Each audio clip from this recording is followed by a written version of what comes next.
6 men with assault rifles walk away without even looking back. One calls over his shoulder that if Hank isn't dead by morning, they'll come back to check. But he isn't Hank. His name is Daniel Holt, an arms engineer from Arizona who had just been run over by a truck. And he woke up in a stranger's battered body with a single rusty pistol and 1 bullet to share among the 6 of them. The taste of blood and gravel on his tongue, his face covered in dirt, his cheek pressed against a sharp rock. He opens his eyes and sees a sky the color of old iodine, yellow and brown. He'd never seen a sky like this before. His body wouldn't obey him. His fingers twitched, his ribs ached. He sat up and nearly passed out from a sharp jolt in the back of his head. Something warm was running down his neck. Blood. He doesn't know if it's his or not because he doesn't know whose body this is. Half a meter away lies a split skull, white bone, gray matter on the rocks.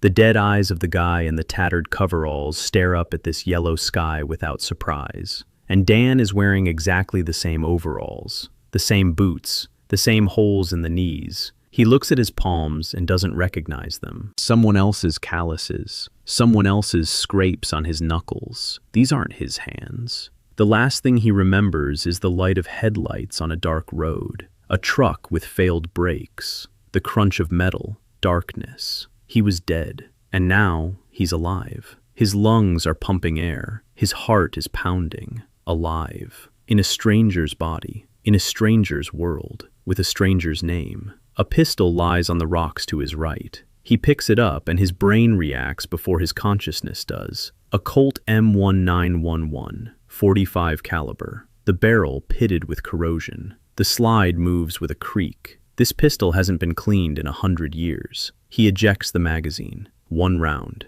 1 round against 6 armed men. He smirks. He's always liked math. A dog tag hangs around the dead man's neck. Hand-stamped letters. Hank J. Morrison, the name of the body he now inhabits. He removes the dog tag from the dead man's neck and puts it on his own. And at that moment, a line flashes before his eyes. Not a light, not a screen. White letters right in his field of vision. Daily upgrade available. Select modification category. He blinks. The line remains. A list unfolds beneath it. Barrel, bolt, spring, firing pin, trigger mechanism.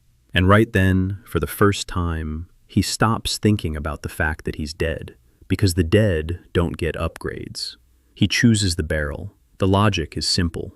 If the barrel can't hold up, the rest doesn't matter. The line flashes. Modification accepted. Materials required. Tools required. 1 hour of contact required.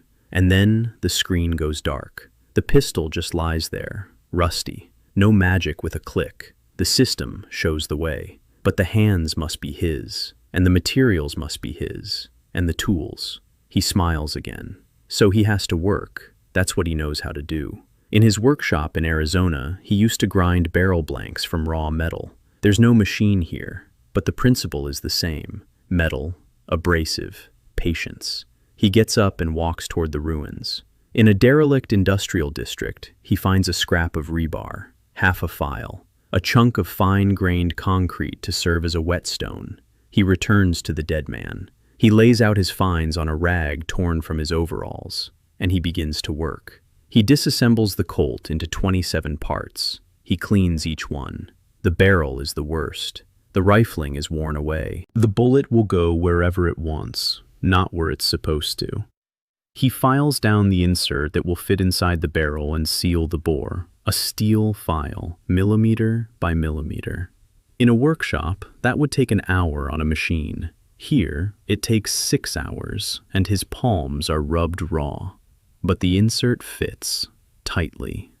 He assembles the pistol and aims at a piece of broken wall 30 meters away. The front sight lines up perfectly. The dot flashes green. The barrel, pass. 1 round. But now that round will fly exactly where he tells it to. At night, he sits by a meager campfire and runs his finger over the slide, a familiar gesture from the workshop. Here, the metal says it's tired, that it's been dragged through the mud for 100 years, but it can still do it. 1 more shot. Dan nods.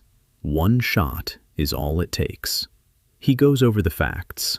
A strange world. 6 people who left Hank to die. A system that grants 1 upgrade per day. In 10 days, he'll have a pistol that fires just right. In 100 days, he'll find those 6. Engineers take their time. Engineers calculate. In the morning, the line flashes again. He selects a spring. He finds a piece of red-hot wire from the machine. He spends 3 hours filing and bending it. The slide moves more smoothly and strikes harder. Day 2, second upgrade. He's getting into a rhythm. 1 day, 1 part, 1 manual task. No freebies. On the 3rd day, they arrive. 2 out of the 6. A tall one in a jacket with a chevron and a stocky one in a hard hat. They see the campfire. They see Hank, alive. The tall one raises his rifle and snorts. Tough guy. The stocky one says it won't be for long, and Dan sits calmly by the fire. And they don't know that 2 days ago he was carving a notch into a steel beam behind his back, checking the angles against a shard of mirror, calculating the distance, the angle of reflection, the correction for bullet deformation after the first hit. For 2 days he prayed that they would come exactly like this, 2 of them, one after the other, from this direction. And here they stand, exactly as he needed them to. The tall one in front, the stocky one to the right and behind. A line from the barrel, across the first man's chest, to the beam, and on to the second man's temple. A 23-degree angle. Perfect. Dan raises his Colt. They laugh.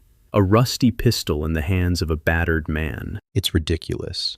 1 round. He fires. The bullet pierces the tall man's chest. It hits a notch on the beam. It changes direction. It enters the stocky man's temple. Both fall at the same time. 1 round, 2 corpses. Math. He takes the assault rifles, the knives, the water. He drinks long and greedily. From the 2 AKs he took from the dead men, he assembles 1 working rifle in 4 hours. Now he has a Colt, an AK with 60 rounds, water, food, and a system that lets him do one thing better every morning.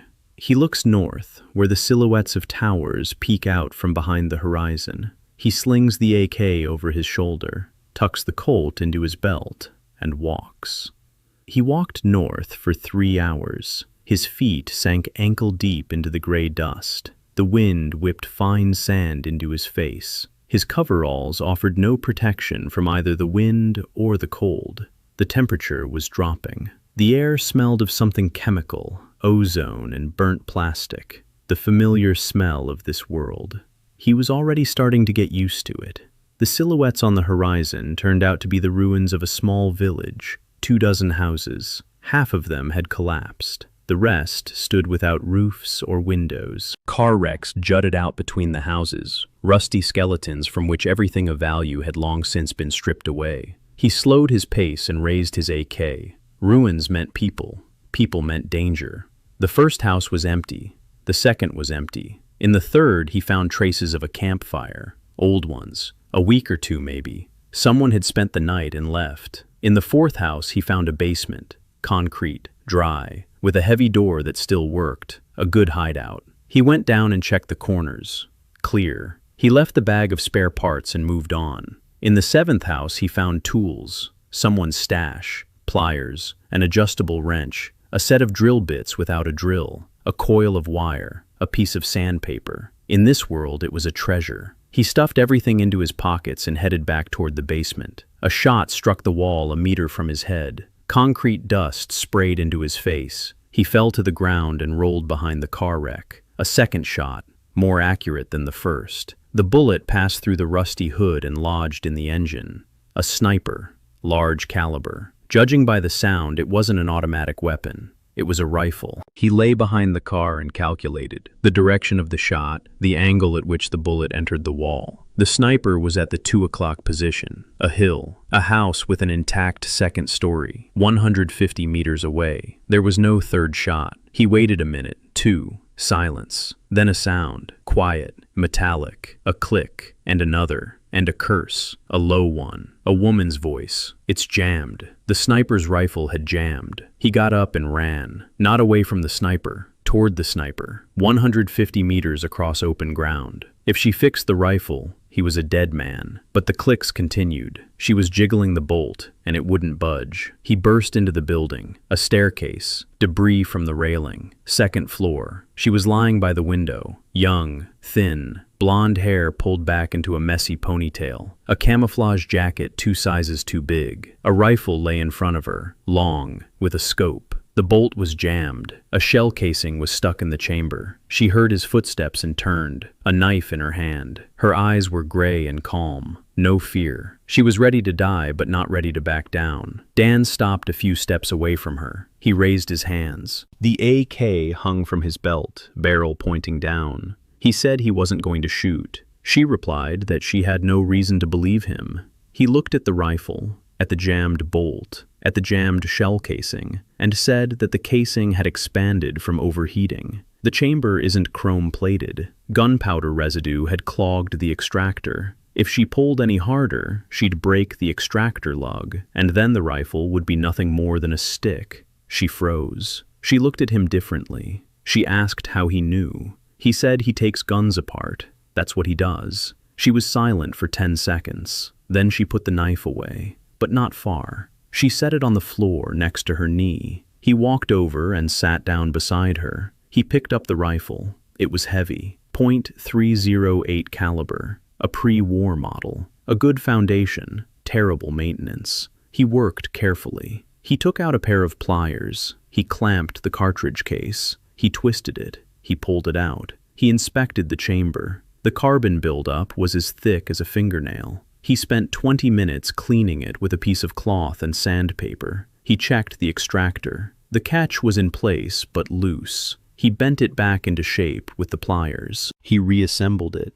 He cycled the bolt. The action was smooth. The click was crisp. He handed it back to her. She took the rifle and cycled the bolt herself. She listened to the sound. She looked at him. She asked his name. He replied that his name was Hank. She said her name was Sarah Mayfield, a former Free City Police sniper. Former because she refused to follow an order and was kicked out. He didn't ask what the order was. None of his business. Not yet. She asked what he was doing here alone. He said he was heading north. She asked why. He said he was looking for a workshop, a place where he could work. She was silent for a moment. Then she said there was an old gas station 3 kilometers to the north. The roof was intact. The walls were thick. Down below was a pit for repairing cars. She knew because she'd spent the night there a week ago. They walked in silence. Sarah stayed 5 meters behind him. She didn't put her rifle away. Trust in this world was measured in meters of distance. 5 meters meant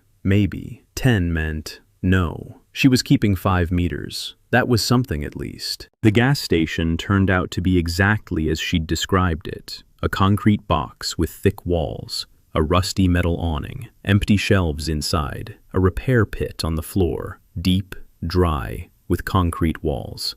He climbed down into the pit and looked around. A level floor, space for tools along the walls, a ventilation pipe in the ceiling. He ran his hand along the wall. The concrete was dry and solid. He could work here. He could live here. He laid out his tools, pliers, a wrench, drill bits, sandpaper, wire, spare parts from 2 automatic rifles, a Colt, and AK rounds. This was his first workshop, a hole in the floor of a former gas station in a ghost town. He sat on the edge and looked at it all. A pitiful sight, but he saw beyond it. He looked at this pile of rusty metal and saw a tree, a branching one. Every piece of scrap was a root from which something could grow. A Colt after 50 upgrades, an assault rifle after 30, spare parts that would become new components, a wire that would become a coil. He saw the future of every object, and that future was beautiful. Sarah was sitting upstairs. Her legs dangled into the pit. She watched as he sorted through the scrap metal. She asked what he was going to do. He said he was going to fix everything. She asked what exactly. He swept his arm around the pit and said, "All of this." For the first time since they'd met, the corner of her mouth lifted slightly. Not a smile, but close. The next morning, A line of text before his eyes. Daily improvement is possible. He chose the Colt's trigger mechanism. The trigger pull was long and uneven. The trigger spring had weakened. The sear was worn down. He spent an hour studying the mechanism by touch, then 2 hours carving a new sear from a piece of scrap. High-speed steel, harder than the original, the perfect material. He installed it, adjusted the travel. The trigger pull became short and crisp, like a switch. His finger pressed it, and the shot went off. No play, no smearing. The line flashed. Trigger mechanism, +1. In the afternoon, he went out on a reconnaissance mission. Sarah stayed behind. Not because he asked her to, because she was curious. He found an abandoned warehouse in the ruins. The shelves had collapsed, burying their contents beneath them. He dug for 2 hours. He found a spool of copper wire. He found 3 car batteries. 2 were dead. 1 still showed signs of life. He found a set of spark plugs. He found a box of bolts and nuts. He found half an electric motor, a stator with windings. He carried it all back, smiling. Not because he'd found anything valuable, but because he saw a future in that junk. Copper wire is the winding of an electromagnet. A car battery is a power source. Spark plugs are part of an electronic ignition system. The electric motor is the material for an electromagnetic accelerator, a railgun. He used to build railguns in his garage in Arizona from parts he bought at a hardware store. There's no store here, but the physics is the same. That evening, he told Sarah, not everything, just what was necessary. That he knew more about weapons than anyone else in the world. That he could make things out of this junk that hadn't been seen here in 200 years. That he needed time and safety. She listened in silence. Then she asked why he needed this. He replied that 6 people had left him for dead. She nodded. That was a reason she understood. Revenge in this world. Revenge was as good a currency as pure water. For the next 4 days, he worked. Every morning, 1 improvement to the Colt. Day 4. The grip. He shaped it and fitted it to his palm. He carved the checkering from a scrap of rasp he'd found. The grip fit his hand like a glove. Day 5. The firing pin. He forged a new one from red-hot steel. The primer strike became sharper and more precise. Day 6. The sights. He replaced the front sight with a taller one. He filed down the rear sight. I couldn't zero it because I didn't have any rounds for the Colt, only for the AK, but I knew the sights were aligned correctly. I could tell by the geometry. Day 7. The magazine. Adjusted the feed lips. The feed spring is new, made of steel wire. The rounds will feed in and out without delay. Sarah would go out hunting. She'd bring back small game, something like rabbits but larger, with coarse gray fur. It tasted like cardboard, but food is food. She didn't ask any questions. She was just there, cooking, keeping watch. Sometimes she'd sit by the pit and watch him work. He noticed she didn't talk much. 1 word, 2, rarely more, as if she had a daily word limit. Her rifle was always lying nearby, within arm's reach. She never let it out of her sight for a single minute. On the 9th day, the scavengers arrived. 4 of them, not Chevron, just ordinary vagrants with rusty barrels and hungry eyes. They saw the smoke from the fire and decided to check it out. Dan stood at the entrance to the gas station, an AK slung over his shoulder. They stopped 30 meters away. The oldest among them, a bald man with a beard down to his waist, shouted for him to put down his weapon and hand over everything he had. Standard procedure. Dan looked at their assault rifles. The bald man's barrel was bent by 2 degrees. The second one was holding his weapon by the magazine instead of the forend. That means the forend is broken or overheats when fired. The third one has no stock. The fourth has an assault rifle without a receiver cover. The recoil spring is sticking out. 1 burst and it'll fly right off. 4 armed men with, between the 4 of them, 1.5 serviceable assault rifles. Sarah was lying on the roof of the gas station. He couldn't see her, but he knew she was there. She'd gone up there a minute before the scavengers appeared on the horizon. A good sniper always looks for high ground. Dan told the bald guy that his barrel was crooked. The bald guy blinked. Dan continued. He said that when fired, the bullet would veer 20 centimeters to the left at 30 meters. If he wants to hit the target, he needs to aim a palm's width to the right. The bald guy lowered his rifle by 3 centimeters, not consciously, a reflex. Dan said he could fix it, all 4 barrels, in exchange for food and ammo. Silence. The bald man exchanged glances with the others. Then he asked how Dan knew the barrel was crooked. Dan replied that he could see it. The bald man stepped closer. He held out the assault rifle. Dan took it. He turned it. He looked down the barrel. A 2.5-degree deviation. Worse than he'd thought, but fixable. He worked for 6 hours. 4 assault rifles. Not a single one received a system upgrade. The system didn't respond to them. He tried. He held each one for over an hour. The code didn't appear. Assembly line copies, mass-produced. The system didn't recognize them. But he didn't need the system to fix the weapons. He took each one apart. He straightened the bald man's barrel. He secured the forend on the second one. He attached a makeshift stock to the third one using a pipe scrap and a piece of rubber. On the fourth one, he sealed the receiver with a piece of sheet metal and secured the recoil spring. Rough, primitive, but they worked. All 4 now fired where they were supposed to. The bald man watched Dan work, silently, for a long time. When Dan handed over the last assault rifle, the bald man sat down across from him and said his name was Garrett, that he'd been leading a group of scavengers through the ruins of old Denver for 3 years now, that not once had a single gunsmith been able to repair a gun in 6 hours, that most gunsmiths in this world don't know how to fix things. They know how to replace a part with an identical one, but if the part isn't there, that's it, a dead end. Dan, however, didn't replace parts. He made do with what he had. Garrett left 25.45 caliber rounds and 4 cans of food. Then he asked if Hank wanted to work for him. Dan replied that he worked for himself. Garrett nodded. He said that if Hank ever needed parts or information, he could find him in the ruins of Denver. Eastern sector. Ask for Garrett the Redhead. Everyone knows him. Then he left with his men. Sarah climbed down from the roof. She sat down next to him. She looked at the rounds and the canned food. She said that now they had a trade.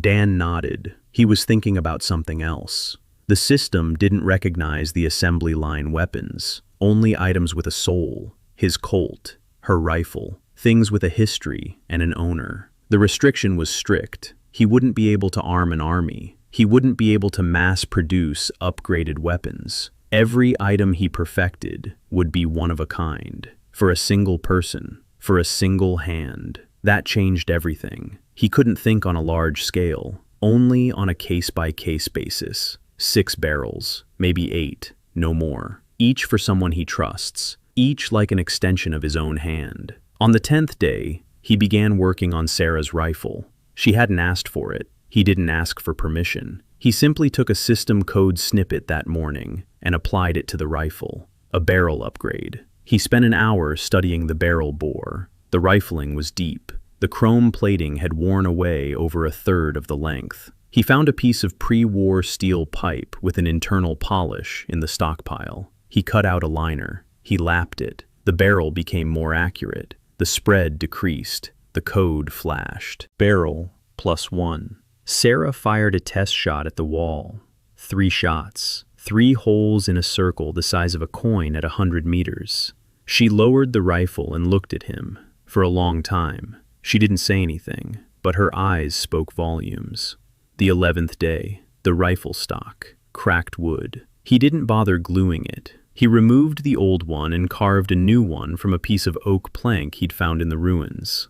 It took him the whole day, shaped to fit her shoulder, to fit her cheek. He watched as she shouldered it and noted where it pressed, where there was a gap, where it felt uncomfortable. He filed it down. She tried it on. He filed it down again. By evening, the stock fit perfectly. She brought the rifle to her shoulder and froze. She stood like that for a minute. Then she said quietly that for the first time, the rifle wasn't getting in the way. It was helping. He nodded. That was what he'd been aiming for. The weapon should disappear in your hands, become transparent. Only the shooter and the target should remain. Day 12, the trigger mechanism. Day 13, the sight. Day 14, the stock. 1 improvement every day, a check every evening. Sarah fired, and with each passing day, her shots grew more accurate. Not because she had gotten better, but because the rifle had stopped getting in her way. Before, she'd had to compensate for the barrel's curvature, the trigger's play, and the uncomfortable stock. Now all that was gone. All that remained was her skill, and it turned out to be impressive. At 200 meters, she hit the bullseye every time. On the 15th day, he did something she didn't expect. He sat down with a piece of steel and a small chisel made from a broken drill bit and began engraving. 4 hours, on the rifle's stock. Letters, James Mayfield, his full name, not initials that would wear away year after year. His full name carved into steel and inlaid into the wood of the stock. Forever. He handed her the rifle. She turned and saw it, and didn't move for a very long time. Then she stood up and walked behind the building. He could hear her breathing, ragged and deep. She wasn't crying. Sarah Mayfield wasn't crying. But she was breathing as if she were learning all over again. She came back 20 minutes later, sat down next to him, close, not 5 meters away, half a meter. She said her father had been a gunsmith in Free City, that he'd made this rifle for her, that he'd died when she was 21, that she hadn't spoken his name out loud for 5 years because every time she did, it felt as if he were dying all over again. Dan listened. He didn't interrupt. He didn't try to comfort her. He just listened.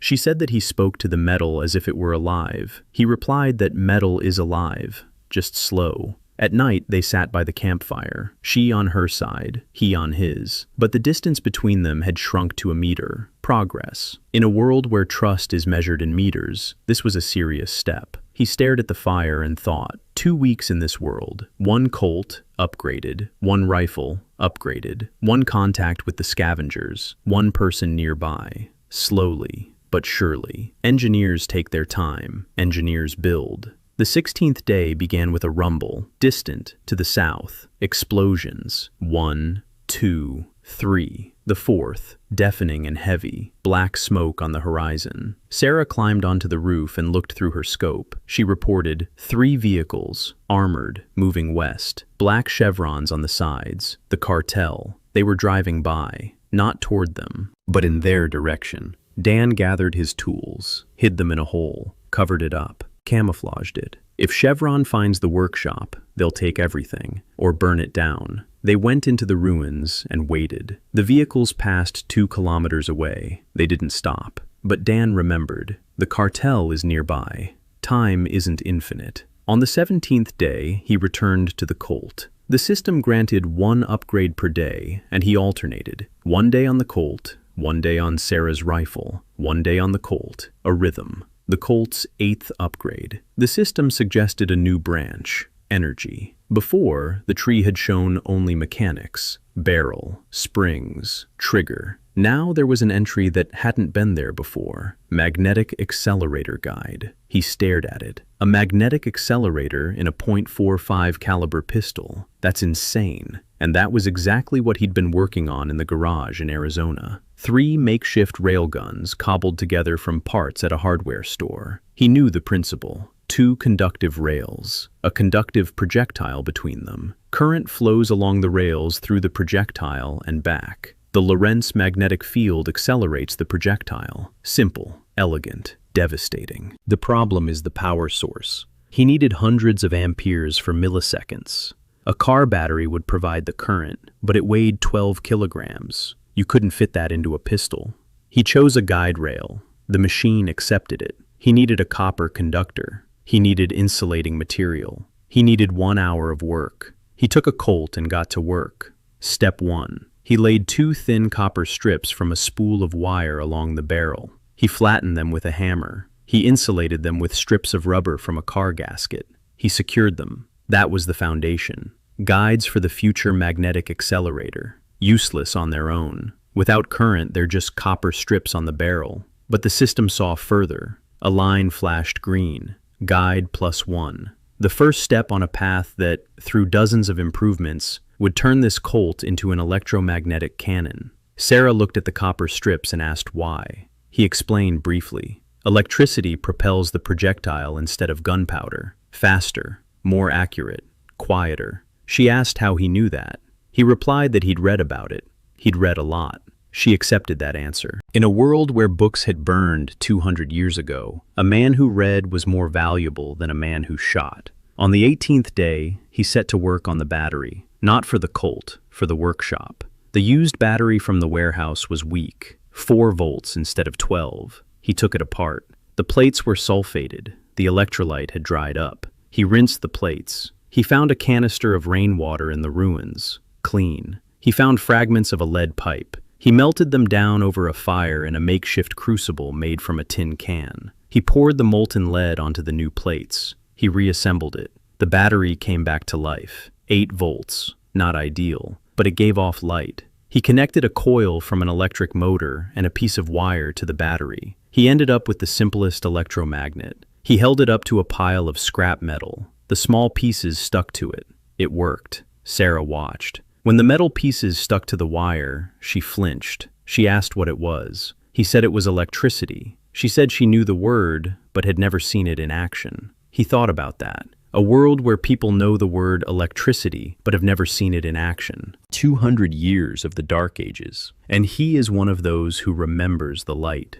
The 19th day. He was heading south, toward the ruins of the industrial district, alone. Sarah stayed at her post. He was looking for specific items, capacitors. Every electronic device has capacitors. He found a broken distribution panel. Inside was a control board. There were 4 electrolytic capacitors on the board. 2 were dead. 2 were intact. The capacitance was small, but it would be enough for a start. He found a fragment of a transformer. The core was intact. The winding had rotted away. He rewound it with copper wire. 150 turns, 300 turns. My hands ached from the repetitive motion, but the transformer started working. I connected it to the battery, 8 volts at the input. At the output, I wound 4 times as many turns, 32 volts at the output. I connected it to the capacitors. The capacitors began to charge, slowly. 1 minute, 2, 3. He measured the voltage with a homemade tester made from a light bulb and a wire. The voltage across the capacitors was rising. After 5 minutes, they were fully charged. He shorted the contacts with a thin wire. A flash, a pop. The wire vaporized. Sarah, on the roof, flinched and raised her rifle. He shouted that everything was fine. It was the first electrical discharge in his workshop. Small, pitiful, but it was a start. Day 20, Colt upgrade, contact group. The system detected the guide rails on the barrel and suggested the next step, connection. He installed a miniature contact group into the Colt's grip, 2 copper terminals for future connection to an external power source. For now, they were dead terminals. Without a battery that would fit inside the pistol, they were useless. But the chain was growing. The barrel, the guide rails, contacts, 1 step closer every day. Day 21. Garrett returned, not alone. He was accompanied by 8 men and a girl, small, quick, with a short haircut and dark eyes. She walked beside Garrett, but not as a member of the group. More like a captive who hadn't yet decided whether to run away. Garrett said he found her on the road, alone, unarmed, without food, without water, a defector from the cartel. She called herself Han So-ri. She said she knew the Chevron routes and was willing to trade information for protection. Garrett brought her here because he didn't know what to do with her. Defectors were usually killed, too risky, but she knew too much to kill her without getting anything in return. Dan looked at her. 19 years old, maybe 20, skinny as a stick. Her wrists were scraped, rope marks. She'd been tied up, recently. She looked up at him and didn't look away, brazen, or desperate, or both. He asked what she knew. She replied that she knew the Chevron patrol schedule in this sector. Supply routes, warehouse locations, commanders' names. He asked why she'd left. She replied that the cartel had taken her younger brother to a training camp, and that she wouldn't go back there without a way to get him out. Her voice was steady. Her eyes were dry. She wasn't asking for pity. She was offering a deal. Dan looked at Garrett. Garrett shrugged, as if to say, "It's your turf. It's your call." Dan turned to So-ri and told her she could stay, but the information had to come first. She nodded and began to speak. Over the next hour, she told them everything she knew. Chevron patrols in this sector. 2 routes, morning and evening.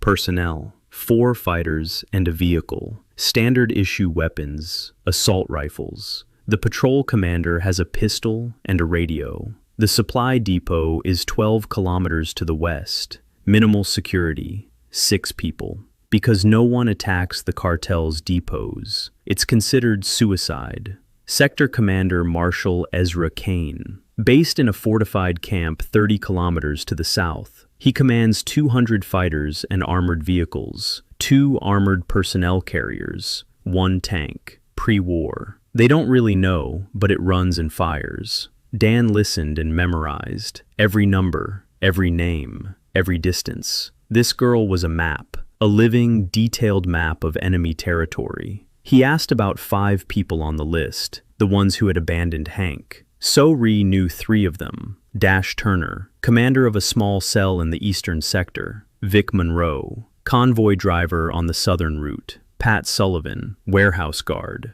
She hadn't heard of the other 2, but she could find out. It would take time and contacts. Dan nodded. He had time. Contacts were starting to turn up. Garrett had left with his men. He'd left behind more ammo and food. Dan had repaired 2 more of the guns his men had brought. One was so beat up that he had to completely replace the bolt assembly with parts from his stash. Garrett shook his head and said that in Denver, they charge 5 liters of clean water per gun for that kind of work. Dan took the food and ammo. It was cheaper, but he didn't need water. He needed materials, and he told Garrett that.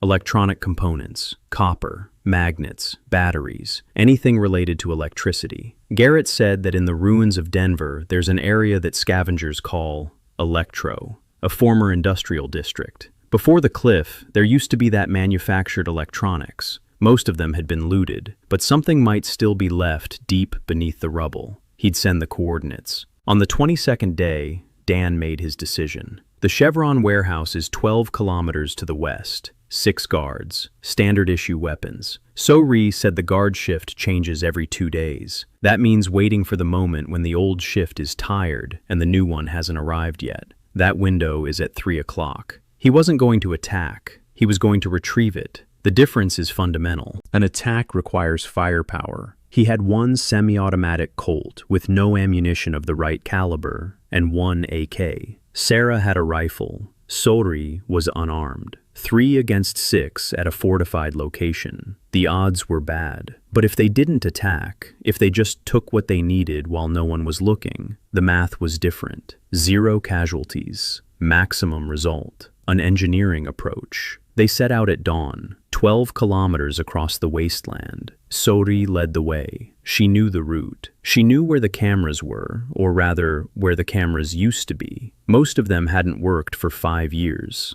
The cartel hadn't repaired them because there was no one left to do it. The gunsmiths had been wiped out. There weren't enough technicians. Irony. They were killing the very people who could have protected them. Sarah brought up the rear. She covered the rear, rifle at the ready. She moved silently, a sniper accustomed to ambushes and waiting. Dan walked in the middle, an AK on his back, a Colt on his belt, a tool bag slung over his shoulder. He always carried tools, an engineer's habit. You never know when you'll need them. The warehouse turned out to be a former hangar. Metal walls, double gates, a barbed wire fence around the perimeter, 2 floodlights on poles. One isn't working, the other is flickering. A generator behind the hangar is sputtering and belching black smoke. So-Ri said the generator runs on diesel. There's a supply of fuel in barrels inside. 6 guards, 2 at the gates, 2 inside, 2 sleeping in the outbuilding. 4-hour shifts. It's now 2 hours past midnight. The old shift at the gates is tired. The new shift is asleep. There won't be a better moment. Sarah took up a position 400 meters from the hangar. A hill, a section of ruined wall. Perfect cover. Dan set up the signal. 1 shot in the air from Sarah means retreat. 2 shots mean cover fire. Silence means all clear. So-Ri headed for the fence. She knew where the hole was. Every Chevron warehouse had a hole in its perimeter for smuggling. The guards were dealing in stolen goods. Command knew, but turned a blind eye. The system ran on corruption, and corruption ran the system. So-Ri slipped through the hole and, 3 minutes later, appeared at the back wall of the hangar. She waved her hand. Clear. Dan crawled through the hole. He moved along the wall, quietly, slowly. The guard at the gate was smoking. The second one was sitting on a crate, nodding off. The hangar's back door was bolted shut from the outside. He slid the bolt aside, quiet. It was dark inside, the smell of oil and gunpowder. He turned on his flashlight, small, homemade, an LED powered by a battery. The light was dim but sufficient, and he froze. The hangar was packed. Crates stacked to the ceiling, weapons, ammo, spare parts, canned food, medical school, clothing, fuel in barrels. There was more here than he could carry in 10 trips, but he didn't need it all. He needed something specific. He walked along the shelves. 45 ACP ammunition, 3 boxes, for a Colt. He took them. A first aid kit, antibiotics, bandages, morphine and ampules. He took it. An electrical cable, a spool, 50 meters. He took it. And then he saw what had made it worth walking 12 kilometers across the wasteland. In the far corner, on a separate shelf behind a lock, stood labeled boxes, pre-war markings. He stepped closer. He read the labels. Neodymium magnets, industrial-grade batch. He pried open a box with his multi-tool. Silver-colored bars in plastic packaging. Magnets, powerful ones. Exactly what he needed for an electromagnetic accelerator. 1 box would be enough for 10 railguns. He took 4 magnets. He couldn't carry any more, but 4 would be enough. So-ri appeared beside him, quietly, like a shadow. She pointed to a box in another row. She opened it. Inside were radios, portable ones, pre-war models, in working order. He took 3. Communication would change everything. Until now, they had been 3 people shouting to each other across the wasteland. Now they would become a team. So-ri took another bag of dried rations and a canteen of water. Dan scanned the hangar one last time. On a shelf by the entrance, he spotted a box with writing he couldn't make out in the dark. He shone his light on it. Ignition system parts, spark plugs, coils, distributors. He grabbed the whole box. They left the same way they'd come. The guard at the gate was still smoking. The other one was asleep. No one noticed them. They went through a hole in the fence and vanished into the darkness of the wasteland. The return trip took 4 hours. They walked slowly. The load was heavy. Sarah caught up with them an hour later. She'd seen everything through her scope. Not a single shot fired. A clean job. So-ri was carrying a bag and said nothing. Then she suddenly remarked that Hank didn't look like a scavenger. Dan asked who he did look like. She thought for a moment and said he looked like an engineer. He smirked and replied that it was the most accurate thing anyone had said about him in the last 3 weeks. They returned at dawn. They laid out their haul. Ammo .45 ACP, 60 rounds. Now the Colt was ready to fire. Medications, cable, magnets, walkie-talkies, ignition parts, a week's worth of MREs. Dan looked at the magnets and his hands trembled. Not from fear, from anticipation. Neodymium magnets, magnetic field strength, induction, the Lorentz force. The formulas he remembered from college swirled in his head. With these magnets, he could start building a real accelerator. Not a toy, not a demonstration, a weapon. Day 23, Colt's improvement, the first magnet. He installed a neodymium magnet in the base of the barrel, secured it, calibrated it along the guide rails. The magnetic field now passed through the barrel bore perpendicular to the copper guide rails. When current flows through the guides, the projectile in the barrel will receive a jolt. There's no jolt yet. There's no current source with sufficient power yet. But the magnet is in place. The system accepted it. The indicator flashed green. Magnetic circuit +1. Day 24. So-ri received a radio. Sarah received a radio. The third one stayed with Dan. He spent the evening tuning the frequencies. He found a band that the cartel wasn't using. So-ri confirmed it. Chevron was operating on lower frequencies. Their channel was clear. Now Sarah, at her position, could report movement a minute before it became a problem. So-ri, on reconnaissance, could transmit information without returning. Communication. Simple, reliable communication. The thing that turns 3 loners into a team. Day 25. Colt upgrade. Second magnet. Installed in the middle of the barrel. Now there are 2 magnetic circuits. Double acceleration. The theoretical projectile velocity with electromagnetic launch has doubled. Theoretical. The actual velocity will depend on the current, but the system is evolving. Day 26. He wasn't working on the weapon. He was working on the power supply. An 8-volt battery, a transformer, capacitors. He was assembling a charger, a small one, portable, made from ignition coil capacitors and a transformer. The principle is simple. The battery charges the capacitors through the transformer. The capacitors store energy. On command, they discharge through the barrel guides. A current pulse, short, powerful, enough to propel the projectile into the magnetic field. He soldered the wires, twisting them by hand. He insulated them with rubber. The design was ugly. Wires stuck out in all directions. The capacitors were taped down with electrical tape, but it worked. He closed the circuit to test it. A flash. The discharge went through. The current was about 20 amps, not enough. A real railgun needs hundreds, but it'll do for the first test. Day 27. He connected the charger to the Colt. The wire ran from the contact group in the grip to the capacitor block on his belt. It looked ridiculous. A pistol on a wire, like an iron. But he didn't care what it looked like. What mattered to him was how it worked. He charged the capacitors. He inserted a small steel cylinder, machined from a nail, into the barrel, not a bullet. A test projectile.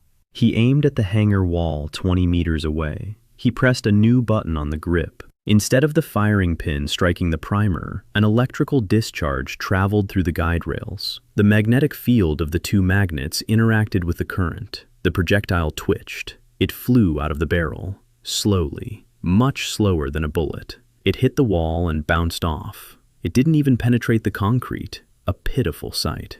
Sori raised an eyebrow. Sarah said nothing. But Dan was smiling. Because he wasn't seeing what was there. He was seeing what would be. The projectile had flown out. The magnetic field had worked. The physics had been confirmed. Now they needed more current, more magnets, more coils. Every improvement to the system would add power. 10 improvements, and the projectile would pierce wood. 20, and it would pierce steel. 50, and it would pierce an armored personnel carrier. He knew the formula. He knew the path. All it took was time. 1 day, 1 detail, 1 task. Day 28, morning. Sori returned from reconnaissance, looking pale. She had gone to the ruins of a small village to the south. She gathered information. She found tracks, fresh ones, heavy boots, 10 pairs, heading north, toward them. A chevron formation, 10 fighters, not a patrol. Patrols move in 4s. 10 means a search party. Someone reported that items were missing from the warehouse. They counted them, they checked, and they sent a search party. Sori said the tracks were about 6 hours old. That means the group is already 5 kilometers away. That means they'll be here by evening. Dan looked at the workshop, at the shelves with tools, at the capacitor unit taped together with electrical tape, at the Colt with copper guides on the barrel. Drop everything and run, or stay and fight. 10 against 3. Assault rifles against a rifle and an unfinished railgun. Bad odds. But running meant losing the workshop, losing the tools, losing 3 weeks of work, starting over. He closed his eyes, thought, opened them, said they wouldn't run and wouldn't fight. They'd face them head on. Sori looked at him as if he were crazy. Sarah didn't react. She was already used to it. He'd been working all day, setting traps. Not bombs, not mines. Traps for the ears and eyes. Tin cans on wire. They jingle when touched. Shards of mirror on strings. They glint and blind. Smoke bombs made of gunpowder and sawdust. Small charges made of ignition coils and capacitors.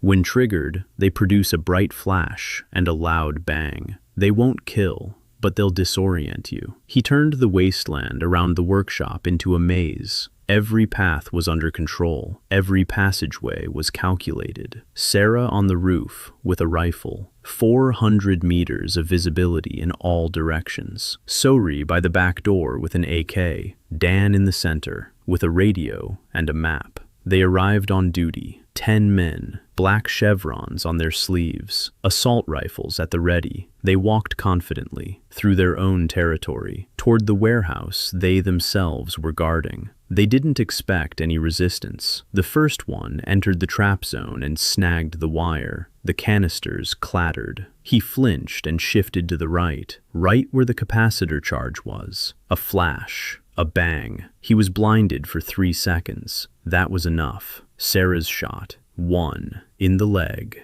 Don't kill him, just take him out. He fell and screamed. The other 9 scattered. They took cover. They opened fire at the roof. Bullets gouged into the concrete. Sarah changed her position. A second shot. The other leg. A second man was wounded. A scream. Orders. They couldn't tell where the shots were coming from. Shards of glass glinted from all sides. It seemed as if there were 10 shooters, not just one. Dan spoke into the radio, calmly, steadily, like a dispatcher. Sarah, 2 at 10 o'clock behind the rock. So-Ri, smoke grenade into the 3rd sector. Sarah fired. So-Ri set it off. Smoke obscured the approaches. The cartel members coughed and fired blindly. 7 minutes of combat. 2 wounded. Not a single casualty. That was exactly what Dan wanted. The dead don't talk. The wounded do. The squad leader stood up and shouted into the darkness. He asked who was there. Dan replied over the radio through a speaker mounted on a pole by the gate. The voice came from an unexpected place. The squad leader flinched. Dan said they could leave, pick up the wounded and leave, or stay and lose more men. The choice was simple. The commander hesitated. Sarah's 3rd shot. The bullet hit the ground a centimeter from his boot. He made a quick decision. They retreated. They picked up the wounded. They headed south. Dan watched them go through binoculars he'd taken from one of the ambush posts. 10 Chevron fighters. They'd come for the thieves. They left empty-handed. 2 wounded, 0 killed. That was important. The dead invite revenge. The wounded inspire fear. The wounded tell stories about the traps, about the sniper who shoots at your legs from 400 meters away, about the voice coming from nowhere, about the workshop in the wasteland that's best left alone. Rumors were his weapon, no less powerful than a Colt. That night, they sat in the workshop. So-Ri ate her dry rations and smiled, for the first time ever. Sarah cleaned her rifle, the usual ritual after every battle. Dan sat in the pit and looked at the Colt. Day 28, 12 upgrades, copper guides, 2 magnets, a contact group, a reinforced barrel, a new spring, a new trigger, a new sear, a new firing pin, a new grip, new sights, new magazine. The first test electromagnetic shot. This was no longer the rusty pistol he'd picked up next to a dead man. It was the beginning of something else. Something this world hadn't seen in 200 years. The morning of the 29th day began with silence. The kind of silence that follows a battle, when the world stands still and waits to see what happens next. Dan stood on the roof of the gas station and looked south. The horizon was empty. The dust had settled. The tracks of 10 pairs of boots led away and vanished into the gray landscape. They were gone, but they would return. 10 fighters. That's a reconnaissance unit. Next time there'll be 20 or 30 with armored vehicles, with orders not to talk but to wipe them out. He needed time, and he needed people. He went down to the workshop and sat down in front of the Colt. The code was right before his eyes. Daily improvements are available. He chose the accelerator coil. The 3rd magnet was waiting for its turn, but without the coil, it was useless. Dan took some copper wire and began winding it around the barrel over the guides. 200 turns. Even.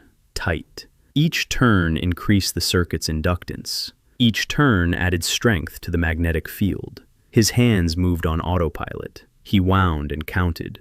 200 turns at a current of 50 amps would produce an induction of 0.3 Tesla.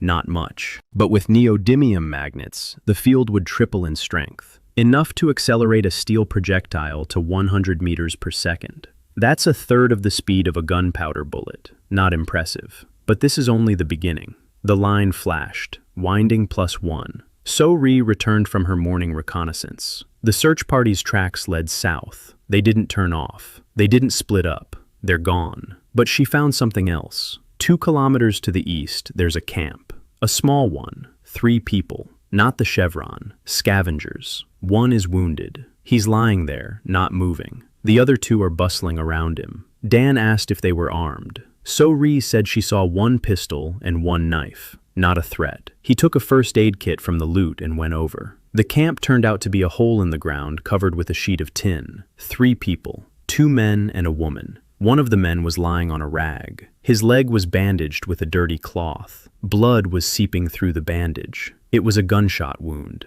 The bullet had gone straight through his thigh. He was lucky it hadn't hit any bone. He was unlucky that the bandage was useless. An infection was already setting in. The skin around the wound was red and hot. The second man stood in front of Dan, a pistol clutched in his trembling hands. Young, maybe 22. His face was dirty. His eyes were red from lack of sleep. A woman sat next to the wounded man, holding his hand. Red-headed, hefty, taller than Dan. Her hands were broad and covered in old scars. A hammer hung from her belt. Not a combat hammer, a blacksmith's hammer, heavy, with a long handle wrapped in leather. Dan raised his hands and pointed to the first aid kit. He said he could help. The guy with the gun didn't lower his weapon. The woman looked at the first aid kit, then at the wounded man, then at Dan. She told the guy to put the gun down. He didn't. The woman stood up. She was a head taller than Dan. She took the guy's hand, the one holding the gun, and gently but firmly guided it down. Gently, but firmly enough that he didn't resist. She turned to Dan and said her name was Maeve O'Donnell, that the wounded man was Fergus, that the guy with the gun was Liam, that they were from the scavenger clan from the west, and that they needed help.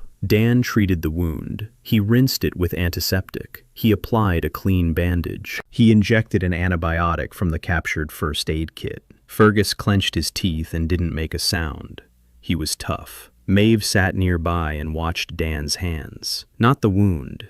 At his hands, how he moved his fingers, how he held the bandage, how he tied the knot. She watched the craftsman's hands and recognized the movements. When he finished, she asked who he was. He replied that he was a bladesmith. She raised her eyebrows. She said there were no bladesmiths left.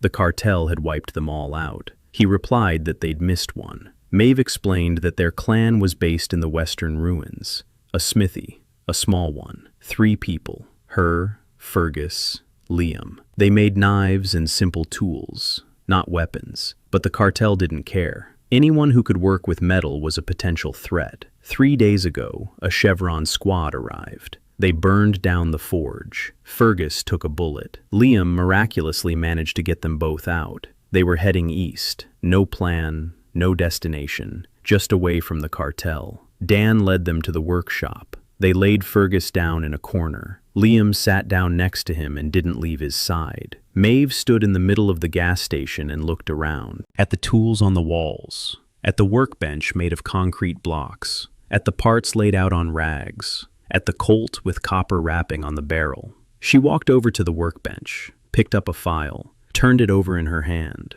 put it back, picked up a pair of pliers. She looked at the jaws, nodded, put them down. She was inspecting the tools the way a musician checks instruments in someone else's studio, professionally and without a word. Then she saw the hammer, not his blacksmith's hammer, a different one, a small mechanic's hammer that Dan had found in the ruins a week ago. The head was loose, the handle was cracked. He'd been planning to fix it, but hadn't gotten around to it.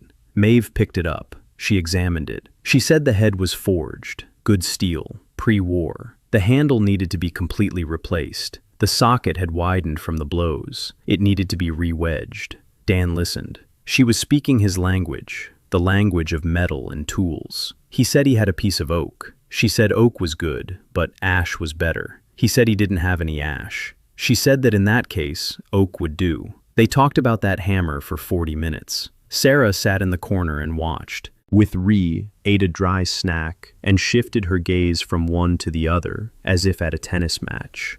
On the 30th day, Maeve stayed, not because she asked to, not because he offered. She simply got up in the morning, went to the workbench, and started working. She picked up the hammer. She fixed it. In 2 hours. The handle is new, a wedge made from a steel pin. The head was firmly in place. Dan picked up the hammer and struck the anvil, a piece of railroad track, with it. The sound was clear. The vibration was even. The balance was perfect. He looked at her. She stood with her arms crossed, waiting for his assessment. He said the balance was excellent. She nodded, as if she hadn't expected anything else.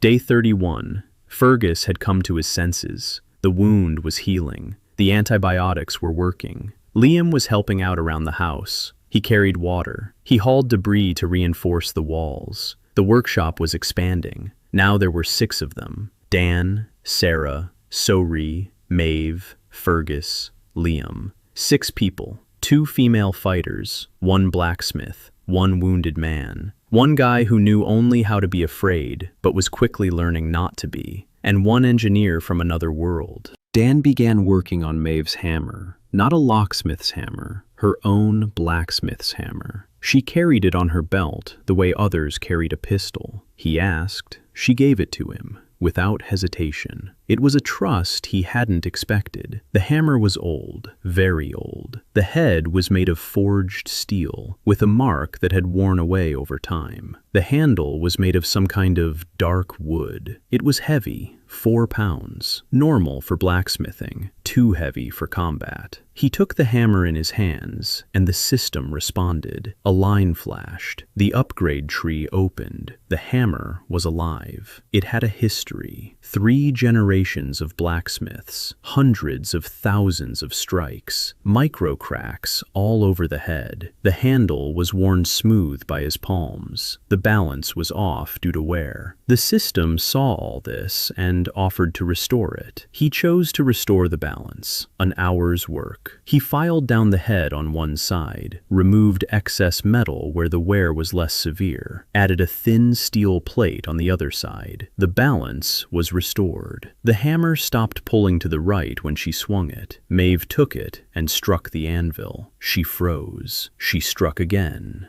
and again. The hammer felt different in her hand. Right, just as it should have always felt.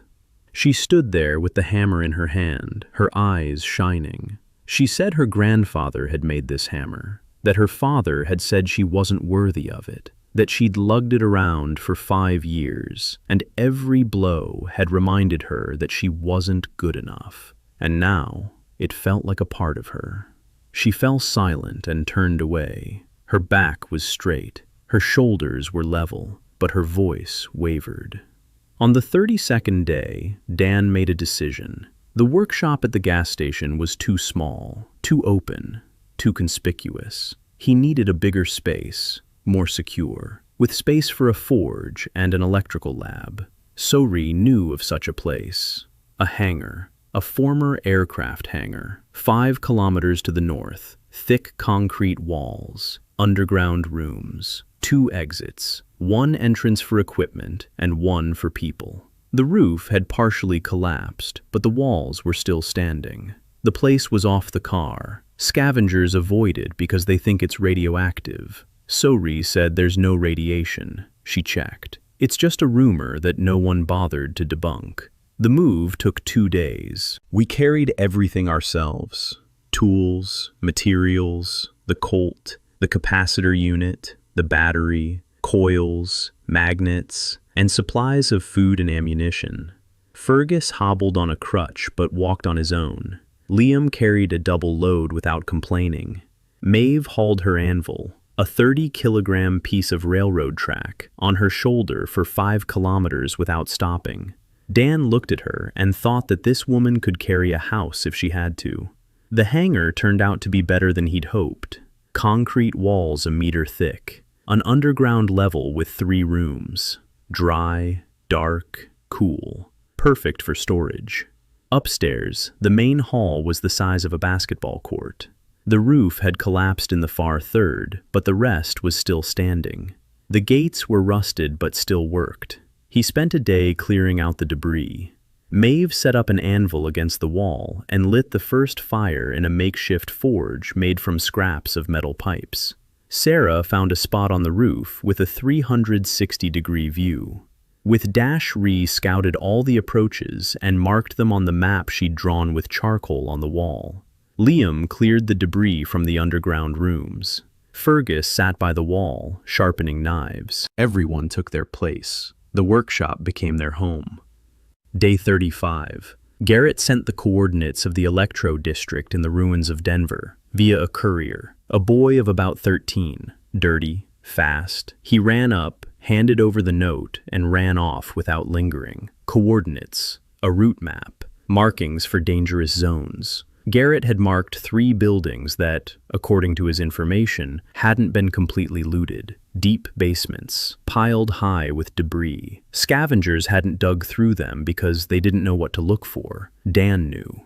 He went alone. Sarah wanted to go with him. He told her she needed to stay. If Chevron found the hangar while he was away, she would be the only one who could hold them off long enough for the rest to get away. She didn't argue. She understood. She accepted it. 12 kilometers to the Electro District. He walked through the night, moving cautiously through the ruins. The district was dangerous, not because of the cartel, but because of the scavengers who would kill for a pack of ammunition. The first building. The basement was littered with concrete slabs. He dug for 4 hours. He found a server rack. Inside were control boards, power transistors, resistors, diodes, high-capacity capacitors. 10 of them, each the size of a fist. Electrolytic, rated at 400 volts. Capacity, 2,000 microfarads. With capacitors like these, he could store enough energy for a serious electromagnetic pulse. Strike. He packed everything into a bag. The second building. He found an industrial-sized inductor, a copper winding on a ferrite core, plus the remains of electronic scales. Inside the scales were a strain gauge and a processor, useless without power, but the processor could be used as a timer to control the discharge of the capacitors. Microsec accuracy. Third building. Empty. They'd ransacked everything up to it, the way back. The bag on his shoulders weighed 20 kilograms. He walked and smiled. Capacitors, transistors, the coil. With this set of components, he could build a pulse power supply. Not a battery strapped to his belt with a wire, but a compact unit inside the grip or under the barrel. One charge, one shot. Powerful, rechargeable from any power source. The Colt was no longer just a pistol with a wire. It was becoming a weapon. Day 36. Dan laid out his haul on the workbench and didn't move for 10 minutes.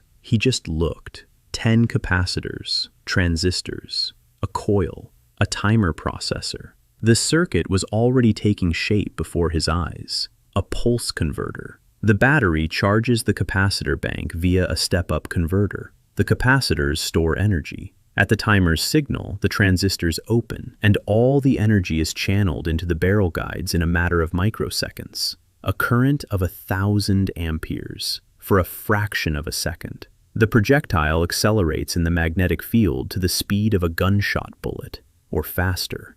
He began assembling it. It took 3 days to build the circuit. He soldered with twists. No soldering station, no solder. He used acid from a battery and thin copper wire. He checked each connection 10 times. One mistake and the capacitor would explode. 400 volts through his hands meant death. He worked slowly, carefully, like an engineer. Maeve sat nearby and watched. She didn't understand electricity, but she understood precision. She understood when a person was working at the limit of their skill. She recognized it because she herself had worked that way at the forge. Every blow of the hammer was like every coil of wire. A mistake is costly.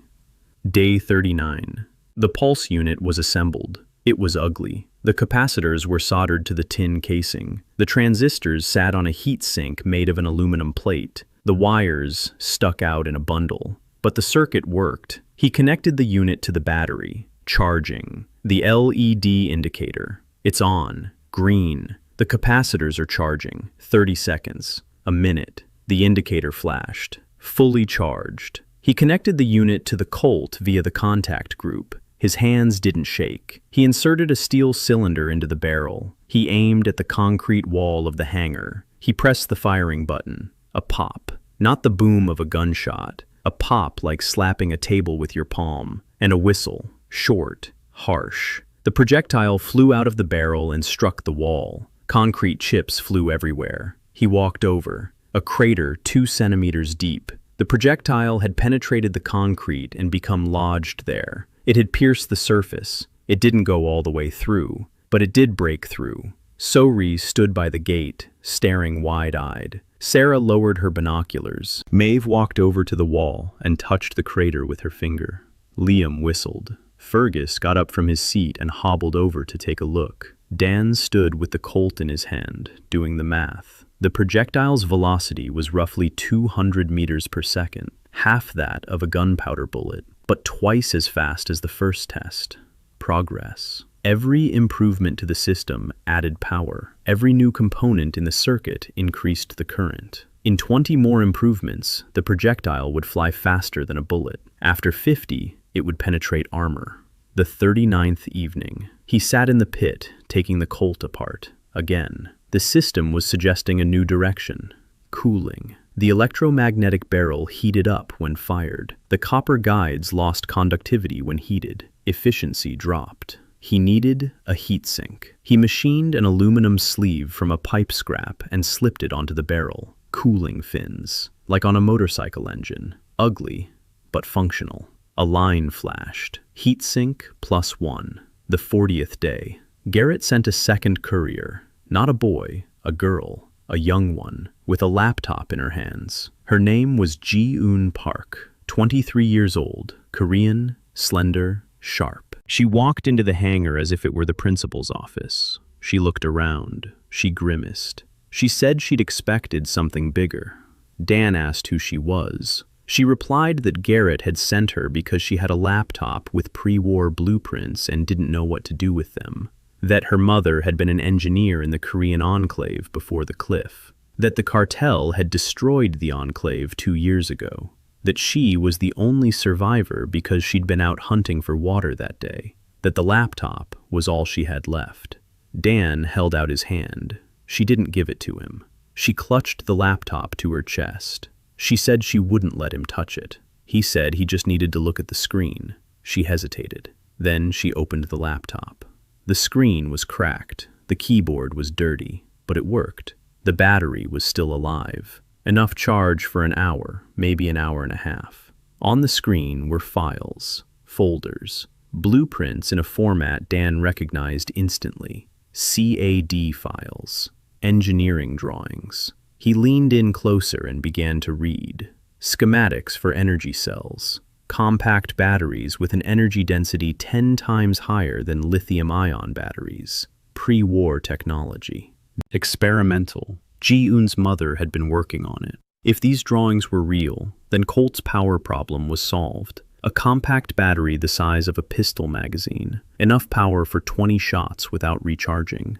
He flipped through the files, drawing after drawing, and then he saw it. In the comments on the code. Between the lines of the technical specifications, text in Korean, not technical, personal. He didn't read Korean, but he recognized the format. It was a letter, sewn into the comments on the blueprints, hidden between the lines of code like a note in a wall. He turned to Ji-Eun and asked if she had read the comments on the blueprints. She shrugged. She said she didn't understand technical jargon, that to her, the blueprints were like hieroglyphs, beautiful but lifeless. He said there was text in Korean among the blueprints, not technical, personal. She froze. Then she slowly turned the laptop toward herself. She opened the file he'd pointed out. She read it, in silence. Her expression didn't change for the first 10 seconds. Then her lips trembled, then her eyes. She closed the laptop, stood up, walked out of the hangar. He could hear her crying behind the wall, quietly, through clenched teeth. Like someone who hadn't cried in 3 years and didn't know how to do it.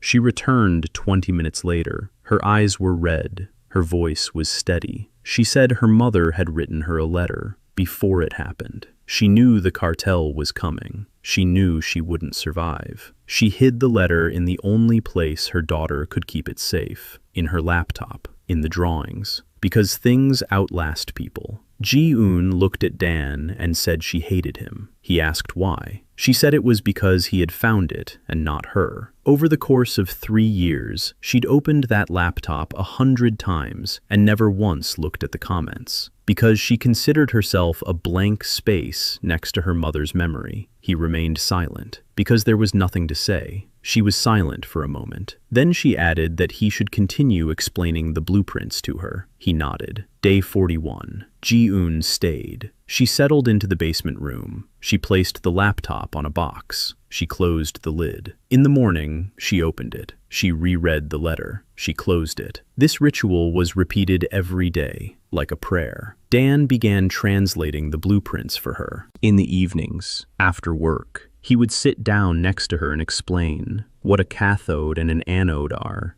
what an electrolyte is, how current flows through a cell. She listened, took notes in her notebook, argued, teased him, called him a nerd and asked him to keep going. He kept going. Day 42. Improvements to the Colt. The third magnet installed. 3 stages of acceleration. Test shot. The projectile penetrated the concrete wall by 5 centimeters. Progress. So-Ri pulled the projectile out of the wall and examined it. It had been deformed by the impact, flattened. A harder projectile is needed, or a more streamlined one. Tungsten. The perfect material. Heavy, hard, high melting point. Where to find tungsten in a post-apocalyptic world? Light bulbs. The filament is tungsten wire. He sent Liam to search for light bulbs in the ruins. Liam returned with 12. He smashed the bulbs, extracted the filaments. Thin, but tungsten. If melted down and pressed, they could be made into a projectile. Tungsten's melting point is 3,400 degrees. Impossible in a forge. But you can sinter the powder, grind the filaments, press them together, heat them to the maximum in Maeve's furnace. It won't melt, but it will sinter. The result will be a porous but solid rod. Maeve worked at the furnace. Dan stood beside her and explained. Temperature, pressure, time. She listened and followed his instructions. Her hands knew fire and metal. She could sense the temperature without a thermometer, by the color, by the sound, by the smell. 3 hours later, they had a tungsten rod 5 centimeters long and 8 millimeters in diameter. Rough, but harder than steel. Dan shaped it into a projectile. A sharp nose, a cylindrical body, a flat base. He loaded it into the barrel of a Colt. A test shot. The projectile went right through a concrete wall. It entered on one side and exited on the other. So-Ri stood with her mouth agape. Maeve crossed her arms over her chest and nodded. Sarah said one word. Good. Day 45. A woman arrived. Alone, unarmed, glasses, her hair pulled back, a backpack with a red cross. She introduced herself as Dr. Evelyn Rice, a medic from the Free City. She said she'd heard rumors that there was a workshop in the wasteland where a man made things that no one else did. She'd come to take a look and to stay if they'd let her, because the workshop needed a doctor and she needed a place where she could be useful. Dan asked why she'd left Free City. She replied that she hadn't left. She'd been sent on a research mission. The city wants to know what's happening in the wasteland, who this gunsmith is that the scavengers talk about. She was a scout, an open one. She didn't hide it. An honesty that was disarming. Dan let her stay, because Fergus was limping and his wound was healing slowly. Because Liam had a cough that wouldn't go away. Because So-Ri had abrasions on her wrists that were getting infected. Because in a workshop where people work with fire, metal, and electricity, a doctor is more necessary than another gun. Evelyn examined everyone, methodically, one by one. She prescribed rest and bandages for Fergus. She gave Liam a herbal decoction she'd gathered along the way. She treated So-Ri's wrists. Then she approached Dan and asked him to show her his hands. He did. Blisters from a file, burns from soldering, cuts from sharp metal edges. She treated each one, silently, carefully. Then she looked up and said that he understood what he was doing to these people. He asked what exactly. She said she was giving them a purpose, And purpose is the most dangerous medicine because it's addictive. Day 50. 2 months in a foreign world. Dan stood in the center of the hangar and looked at what he had built. A workshop.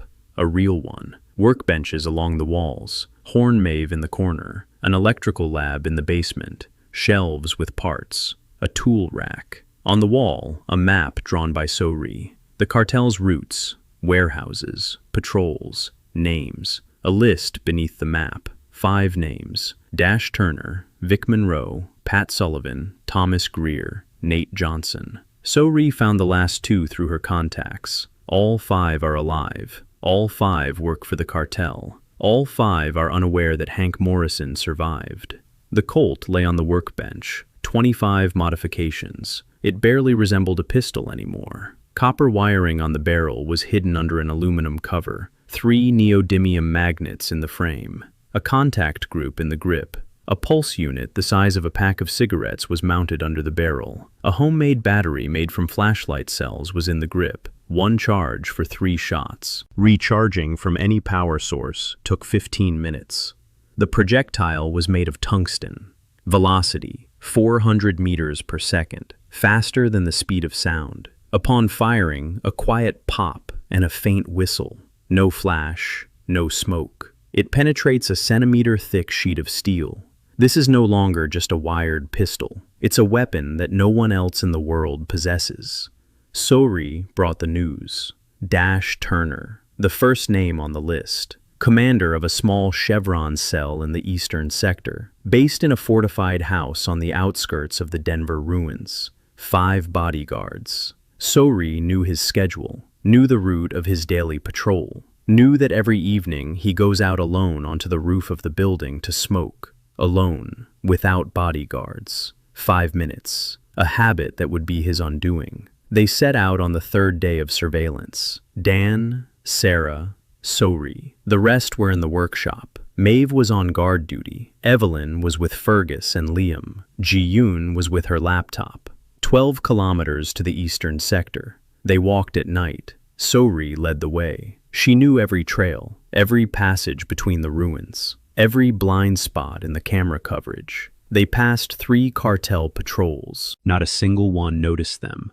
Position. The building across from Turner's base, 3rd floor, distance 200 meters. Sarah took up her position, rifle on bipods, scope adjusted. Wind, 2 meters per second. From the left, half-degree windage adjustment. She was breathing steadily, finger on the trigger, the very same trigger that Dan had adjusted to fit her finger. Trigger travel, 1.5 millimeters. Trigger pull, 800 grams, perfect for her index finger. She didn't think about the mechanism. The mechanism had vanished. Only she and the target remained. Turner stepped out onto the roof at 9 o'clock in the evening, right on schedule. He lit a cigarette. He stood at the railing and looked out at the ruins. Sori confirmed over the radio. It was him. Dan looked through his binoculars. His face. A scar running from his ear to his chin. The very same man who had turned around and shouted about the morning on the first day. The very same man who had spat at her feet. Dan said 1 word into the radio. Sarah fired. The bullet traveled 200 meters in a quarter of a second. It struck Turner in the chest. He flinched. He fell. He didn't get up. Sori counted the seconds. 10, 20, 30. The body didn't move. Done. They left the same way they'd come, quietly, quickly. No one saw them. No one heard them. A shot from the silenced rifle Dan had put together last week. A silencer made of steel tubes and mesh. Not perfect, but it cut the sound of the shot in half. 200 meters away in the city at night, it's a sound that gets lost in the background. They returned by morning. Dan walked over to the wall with the map. He picked up a piece of coal. He drew a line through the first name. Dash Turner. Crossed out. His hand didn't tremble. He expected to feel something. Satisfaction, relief, rage. Nothing. Emptiness. Like an item crossed off a shopping list. He stood in front of the wall and thought about it. A man who had never shot anyone had just ordered a man's death and felt nothing. That frightened him more than the cartel. That night, he sat in the pit and took apart his Colt. A ritual every evening. Take it apart, check, reassemble, run his finger along the slide, listen to the metal. Today, the metal was saying something different. It was saying that its owner had changed. Dan looked at his hands. Hank Morrison's hands. Someone else's hands that had become his own. Calluses, scars, burns. 2 months ago, these hands had been assembling sporting rifles in a workshop in Arizona. Now they were building electromagnetic weapons and sending people to their deaths. He asked himself the question he asked every night. At what point had he stopped being Dan and become Hank? Day 55.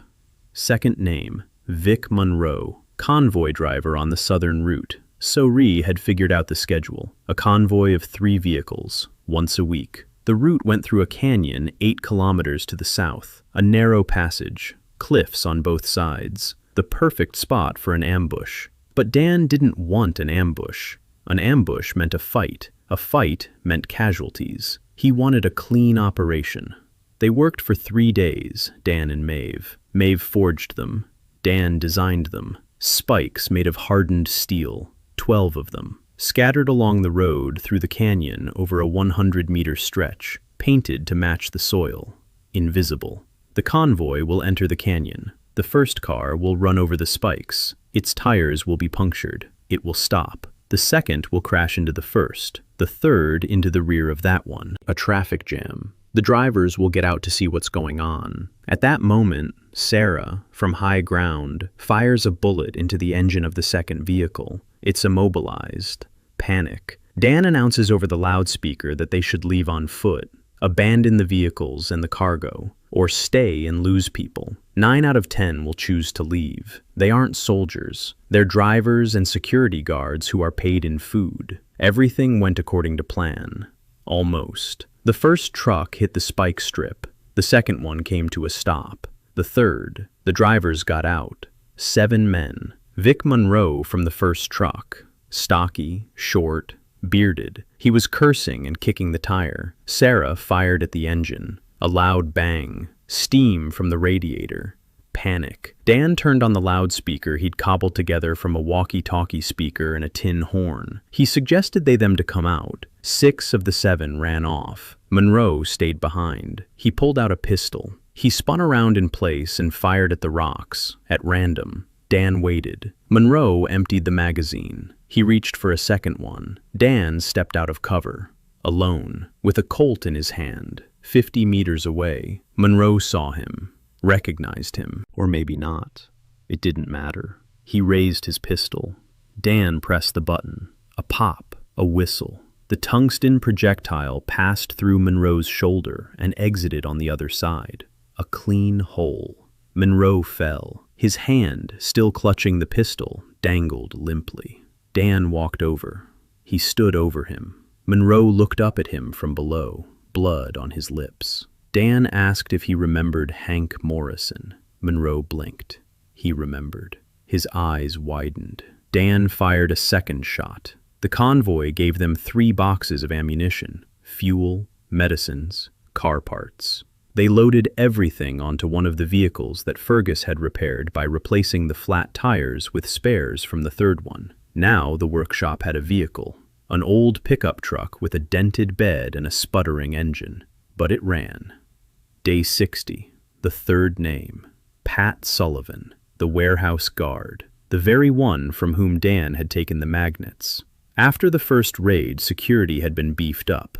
12 men instead of 6. A new fence, floodlights. So-Ri said that Sullivan was now the head of security, a promotion for letting the previous crew miss the theft. How ironic. He'd been promoted because of someone else's failure. Now he was out in the open. Every day he patrolled the perimeter. He personally checked the guard posts. Dan didn't bother coming up with a complicated plan. He sent So-Ri. She knew Sullivan. He knew her. Former colleagues. She walked right up to the warehouse, said she wanted to come back, that she'd been running around the wasteland and had had enough, that she was ready to work. Sullivan believed her, or wanted to believe her. He let her onto the premises. They talked in his office for 20 minutes. So-Ri came out. Sullivan didn't. They found him in his office with a knife in his throat, a knife from Dan's workshop, forged by Maeve, sharpened by him personally. So-Ri returned, pale but calm. Dan asked how she was. She said she was fine. He didn't believe her, but he didn't press her. She went to her corner and didn't come out until morning. 3 names crossed out. 2 remained: Thomas Greer and Nate Johnson. Dan stood facing the wall, staring at the list. 3 black lines, 3 dead people. He thought that once he crossed out all 5, he would feel at peace. But after the 3rd name, he felt the same inside as he had after the first: emptiness, mechanical, like a checked-off item. He was beginning to suspect that peace wouldn't come, even after the 5th. Evelyn came up to him that evening. She brought tea, brewed from herbs gathered on the wasteland, bitter, with a hint of wormwood. She sat down next to him and said nothing. Then, she said she'd noticed that after every name he crossed out, he spent the night in the pit with the Colt, taking it apart and putting it back together, taking it apart and putting it back together, like a prayer. She asked if he understood what he was looking for in this ritual. He replied that he was looking for the part that had broken. She asked if it was in the gun. He replied that it wasn't. It was inside him. Day 70, 3 months. The workshop had turned into a fortress. Maeve had reinforced the hangar gates with steel plates. Liam and Fergus had dug a trench around the perimeter and strung barbed wire along it. Sarah had set up 3 sniper positions. Sori had strung up traps and sensors made from tin cans and wire. An early warning system, not electronic, mechanical, but it worked. Not even a mouse could get through. Dan was working on the energy cell, based on Ji-Eun's mother's blueprints. 2 hours every evening at the laptop.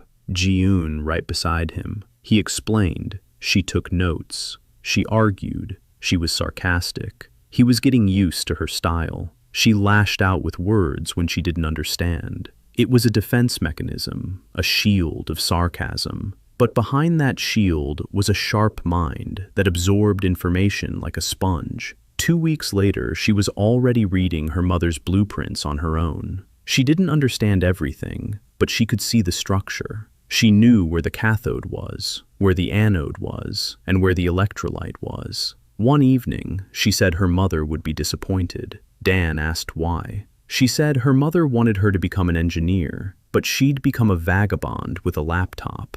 Dan replied that a vagabond with a laptop who'd learned to read energy cell blueprints in 2 weeks was exactly what an engineer was, just without a degree. She looked at him. She turned away. Then she said quietly that she hated him and told him to keep explaining. The energy cell required materials that weren't available in the ruins: lithium, graphene, special polymers, and pre-war technologies. Dan adapted the blueprints to use available materials: lead instead of lithium, carbon from charred wood instead of graphene, and fiberglass from melted bottles instead of polymers. The capacity was 1/10 that of the original, but it was still 4 times greater than that of his homemade flashlight battery. He assembled a prototype the size of a Colt magazine. He charged it from a battery via a transformer. He connected it to the Colt in place of the old power pack. 10 shots on a single charge instead of 3. Reloading took 5 minutes instead of 15. The Colt changed with each passing day. 35 improvements. The aluminum casing was replaced with a steel one, a 4-stage winding, 4 magnets. The power cell is built into the grip. The pulse unit was miniaturized to the size of a matchbox. Sights with luminescent dots for shooting in the dark. Electronic trigger. A button press instead of a mechanical trigger. Delay from pressing the button to firing: 6 milliseconds, faster than a human reaction time. The projectile is a streamlined tungsten bullet. Velocity, 600 meters per second, twice the speed of sound. Penetrates a steel plate 2 centimeters thick. Silent when fired. No flash, just a whistle and an impact. Day 75. Yuna. She appeared like a ghost. In the morning, she was just sitting by the hangar gate when Liam went out to get water. He gasped and dropped the bucket. A girl, 17 years old, skinny, short-cropped black hair, large, dark eyes, dirty clothes, barefoot. She didn't move, didn't speak, just stared. Liam called for Dan. Dan came out. He crouched down in front of her, asked her name. She didn't answer. She took out a notebook, dirty, crumpled. She wrote, Yuna Choi. Mute. Suffered a concussion 2 years ago. Can hear, can't speak. Her handwriting was neat. The letters were small and clear. He asked where she was from. She wrote that she was from nowhere. All her families had abandoned her. A burden, an extra mouth to feed. She was heading north because she'd heard about the workshop. He asked what she could do. She froze. Then she wrote one word: listen. He didn't understand. She pointed to her ear. Then she stood up and walked over to the workbench. She leaned over the Colt. She didn't touch it. She listened. Then she wrote in her notebook, "The fourth capacitor is leaking. The hum frequency is 2 hertz lower than the others." Dan picked up the Colt. He checked it.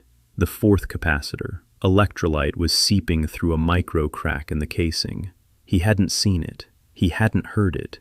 She'd heard it from the hum, standing a meter away, without any instruments, just by the sound. He looked at her differently. A genius ear, perfect pitch. She could distinguish mechanical malfunctions by sound, just as a piano tuner can pick out a false note in an orchestra. He told her she could stay. She didn't smile, but her shoulders relaxed. The tension she'd been carrying for days or weeks drained from her body like air from a balloon. She wrote in her notebook, "Thank you." And she went into the hangar. She found a corner. She curled up. She fell asleep. Evelyn examined her.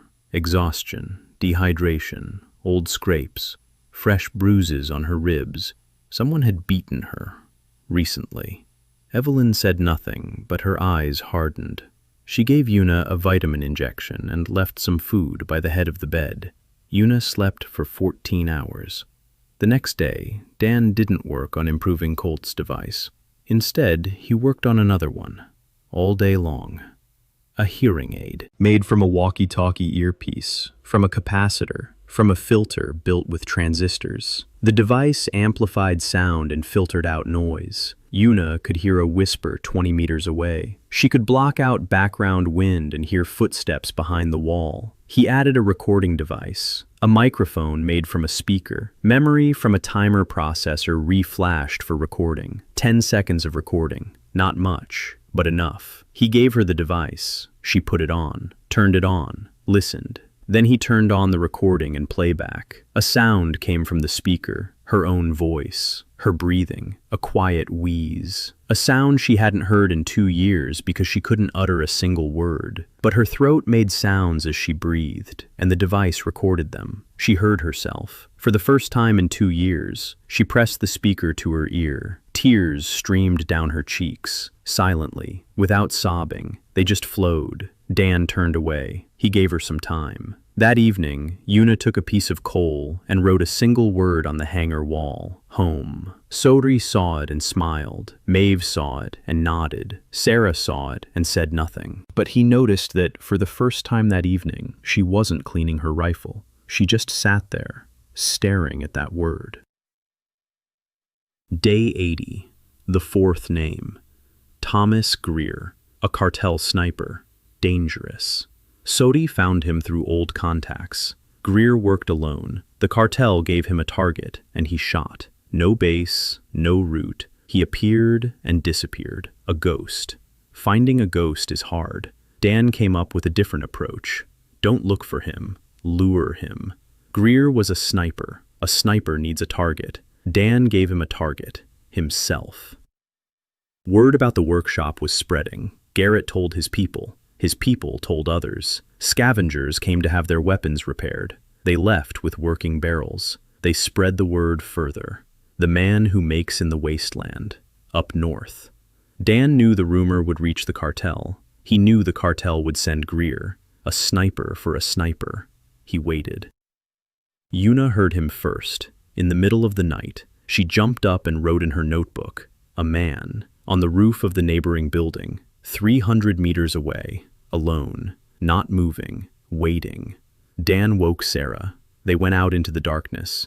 Sori on the radio. Yuna, using her hearing aid, gave corrections. To the left. Stop. He's lying down, breathing slowly. A sniper's breath. Sarah circled the building. She climbed up on the other side. Greer was lying on the roof with his rifle aimed at the hangar gate. waiting for morning, waiting for the target to come out.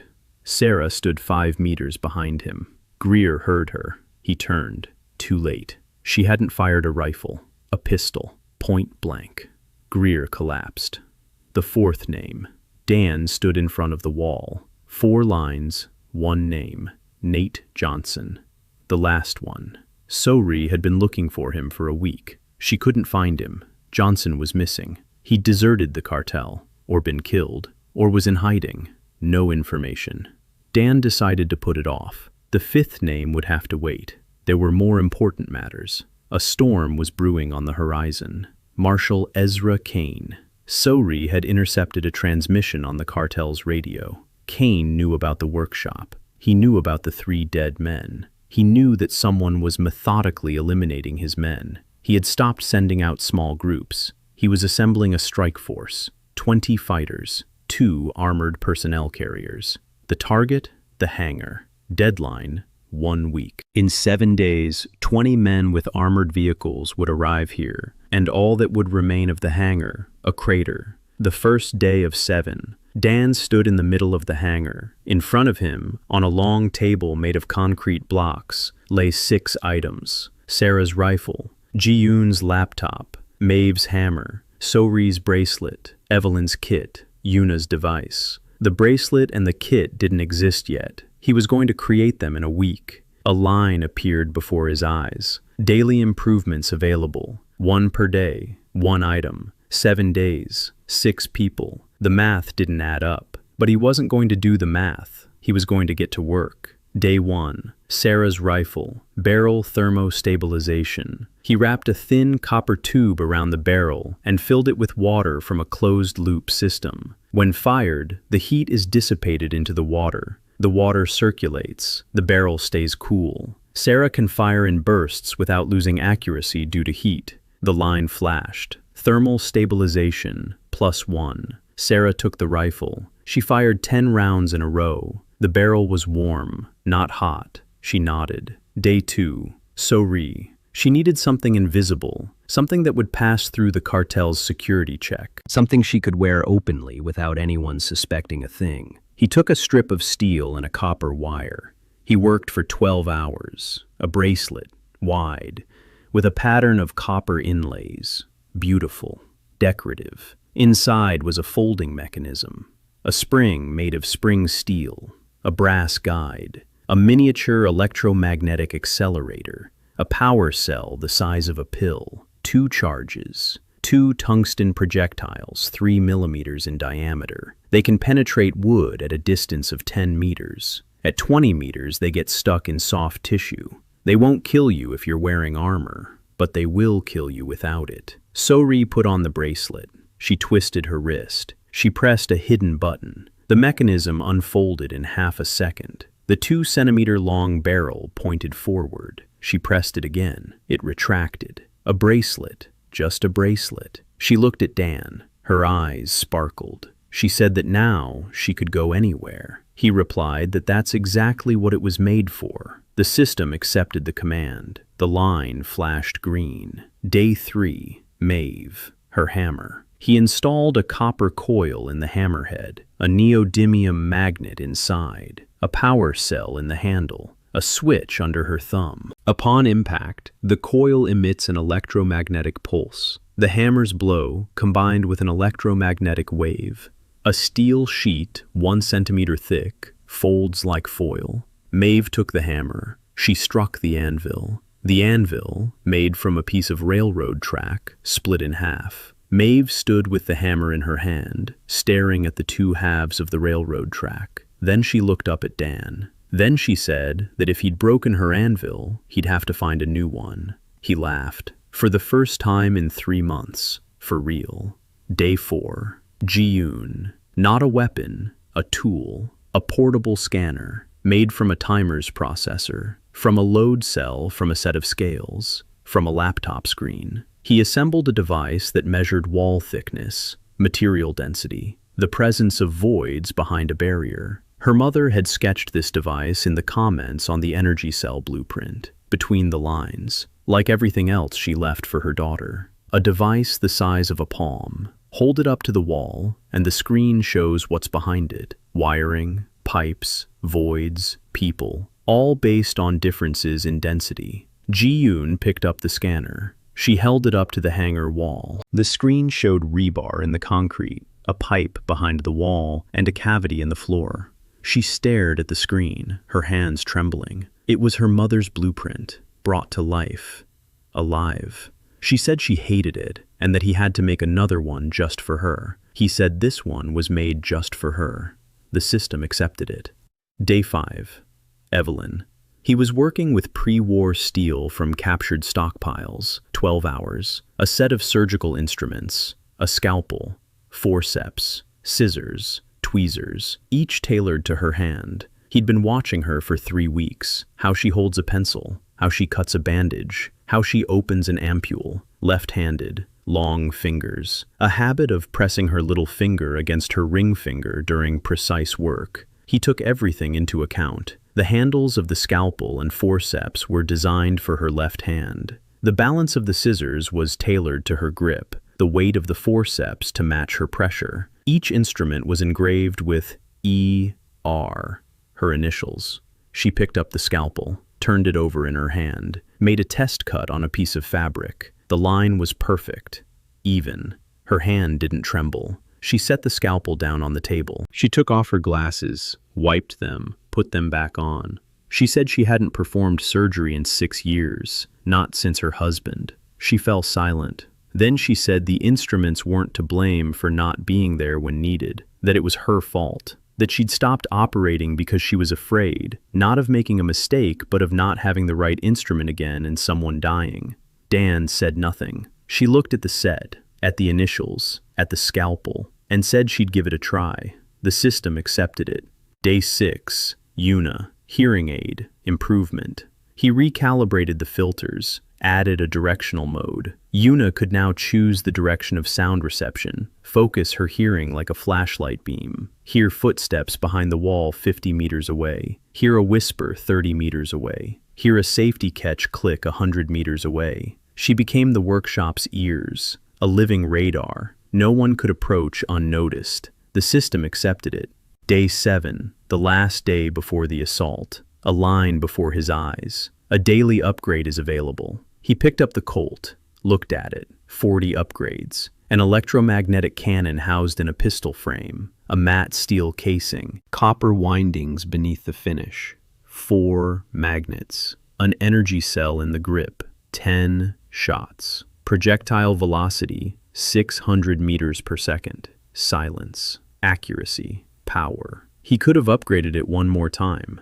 Add a 5th magnet. Or boost the energy cell. Or increase the rate of fire. But he put the Colt back and didn't upgrade it. Instead, he took Liam's hammer. An ordinary hammer, not a blacksmith's. A construction hammer. With a loose head and a cracked handle. He fixed it. In an hour. A new handle. A new wedge. He sharpened the head. Balance. Weight. Liam got a hammer that wouldn't fall apart in his hands. Not a weapon. A tool. But for Liam, who reinforced the workshop walls every day, it was more important than any gun. The system didn't accept it. Not a single line flashed. A mass-produced hammer. Mass-produced. Soulless. But Dan fixed it anyway. Because not everything in life is measured by the system. The evening before the fight. 9 people sat in the hangar. A bonfire in the center. The fire cast shadows on the walls. On a word written in charcoal. Home.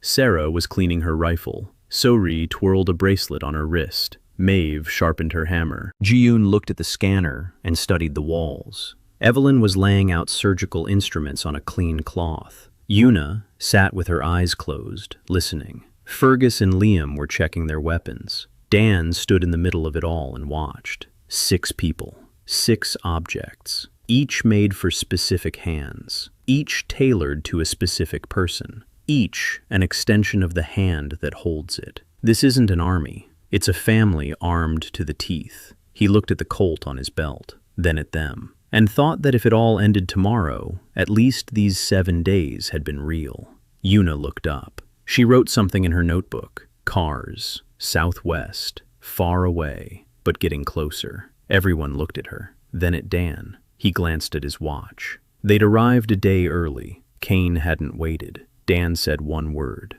positions. 8 people stood up and scattered, each to their own spot, each to their weapon, each to their task. Dan remained alone in the center of the hangar. He pulled out his Colt, checked the magazine. Full. 10 rounds. He holstered it again and walked toward the gate. 2 armored personnel carriers crawled out of the darkness like beetles. Heavy, boxy. Behind them were 3 open-bed trucks, 6 fighters in each, headlights off, moving at low speed. They thought they were being quiet. Yuna could hear them from 4 kilometers away. Dan stood by the gate and looked through his binoculars. The moon, hidden behind the clouds, provided enough light. The convoy was traveling along the road from the southwest, exactly the route he had expected. It was the only road wide enough for armored vehicles. He had been preparing it for 3 days. Sarah was in position. The third vantage point, the northeast corner of the roof, 400 meters to the road, rifle on a bipod, thermal stabilization engaged. She could fire in bursts without worrying about overheating. So-ri is on the south side, by the emergency exit, bracelet on her left wrist, a K in her hands. Her job is not to shoot, but to watch. If anyone comes around from the south, she'll be the first to see them. Maeve is at the gate, a sledgehammer in her hands. If anyone breaks through, they'll run into her. Fergus and Liam are on the east wall. Each has an assault rifle repaired by Dan. Not ideal, but they shoot where you aim. Ji-Eun is in the underground room with a scanner. She was scanning the approaches through the walls. She saw movement behind the concrete. Evelyn is there too. She's set up a makeshift medical station. Instruments on a cloth, bandages, antibiotics, morphine. She's ready. Yuna is on the roof next to Sarah. Her hearing aid is turned up to maximum. Her eyes are closed.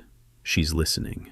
The convoy stopped 800 meters away, outside the effective range of the assault rifles, but not outside the range of Sarah's rifle.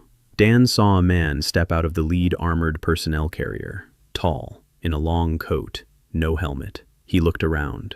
Marshal Ezra Kane. Dan recognized him from So's description, Ri's description. A cold face, graying temples, thin-framed glasses. A former corporate lawyer. A man who believed that a monopoly on weapons would save the world from chaos.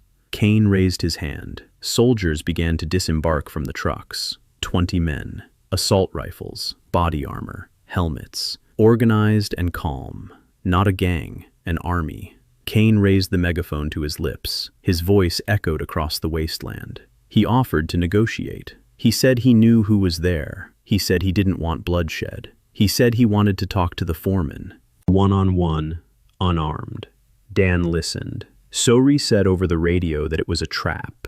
Sarah was silent. She was waiting for orders. Maeve said that if he went out, she'd go with him. Dan replied that he'd go alone. Maeve started to object. He said that Kane was a lawyer. Lawyers talk. As long as they're talking, they don't shoot. And time was exactly what they needed. He walked out through the gate, alone. A Colt tucked into his belt, hands in plain sight. He walked across the gray earth toward the column. 800 meters. A 10-minute walk. 20 barrels were trained on him. He walked and counted. The distance to the cover, firing angles, dead zones, a habit. Kane stood by the armored personnel carrier and waited. When Dan got within 20 meters, Kane gave a signal to his men, and they lowered their guns. They didn't put them away. They lowered them. There's a difference. Kane spoke first. He said he was impressed. 3 months and 9 men. A workshop in the wasteland. A weapon he hadn't seen. 3 of his men were dead. The warehouse had been ransacked. The convoy destroyed. For a single man with a rusty pistol, that was an impressive result.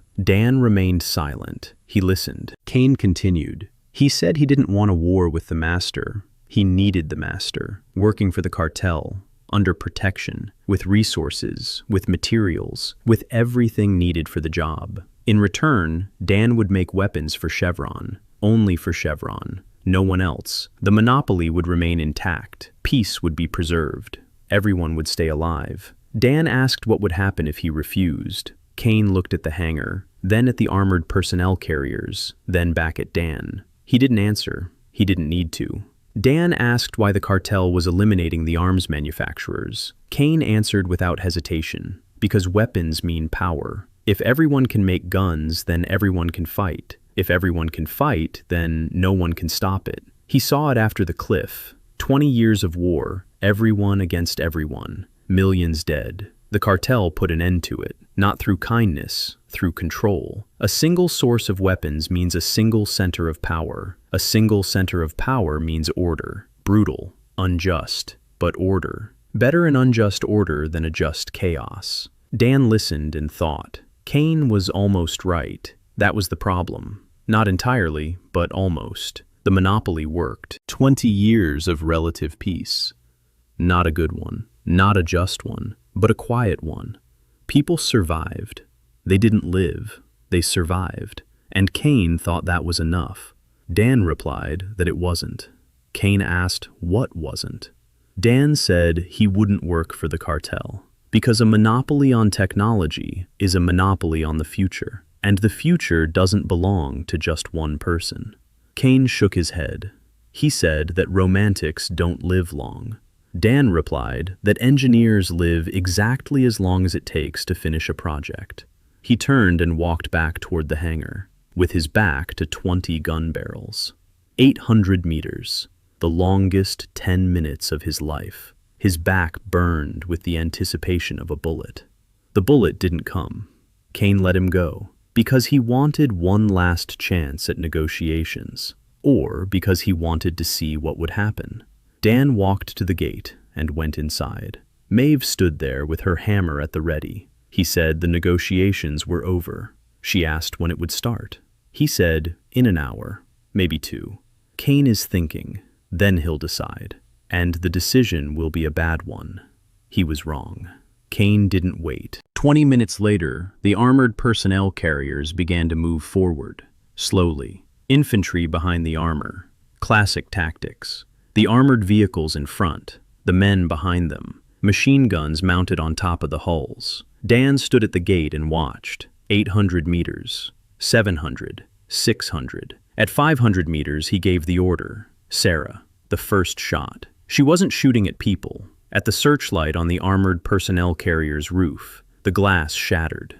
Darkness. The second searchlight, same thing. Both armored personnel carriers were blinded. The drivers were relying on their instruments, but the instruments in these vehicles were pre-war models and had been haphazardly repaired. Half of them weren't working. 400 meters. Dan gave the second command. Sori, southern flank. She lit the smoke grenades arranged in an arc, 12 of them. Thick black smoke rolled in like a wall. The wind carried it toward the column. Visibility dropped to 20 meters. The soldiers behind the armor started coughing. The formation fell apart. Some ran to the right, others to the left. The armored personnel carriers kept moving forward. They couldn't see where they were going. 300 meters, 200. The first armored personnel carrier drove into a trench. The left side caved in. The vehicle tilted. The track spun in the air. The driver stepped on the gas, but the vehicle wouldn't budge. The second armored personnel carrier went around it. It veered to the right, straight into a minefield. Not mines. Maeve's steel spikes, driven vertically into the ground. 20 of them. The track ran over one. The spike pierced the track. The track came off. The vehicle spun around and came to a stop. 2 armored personnel carriers immobilized in 30 seconds. Not a single shot fired at them. The infantry was in the smoke, without cover, without communication. The commanders were shouting, but the smoke drowned out the sound. Sarah was working from the roof, methodically. Leg, leg, shoulder, leg. She wasn't killing them. She was taking them out of action. Every wounded soldier meant 2 healthy ones had to carry him. 4 wounded and 8 fighters were busy with the evacuation. Dan's math. Ji-Eun was reporting over the radio from the underground room. 3 were approaching from the east, 2 from the south.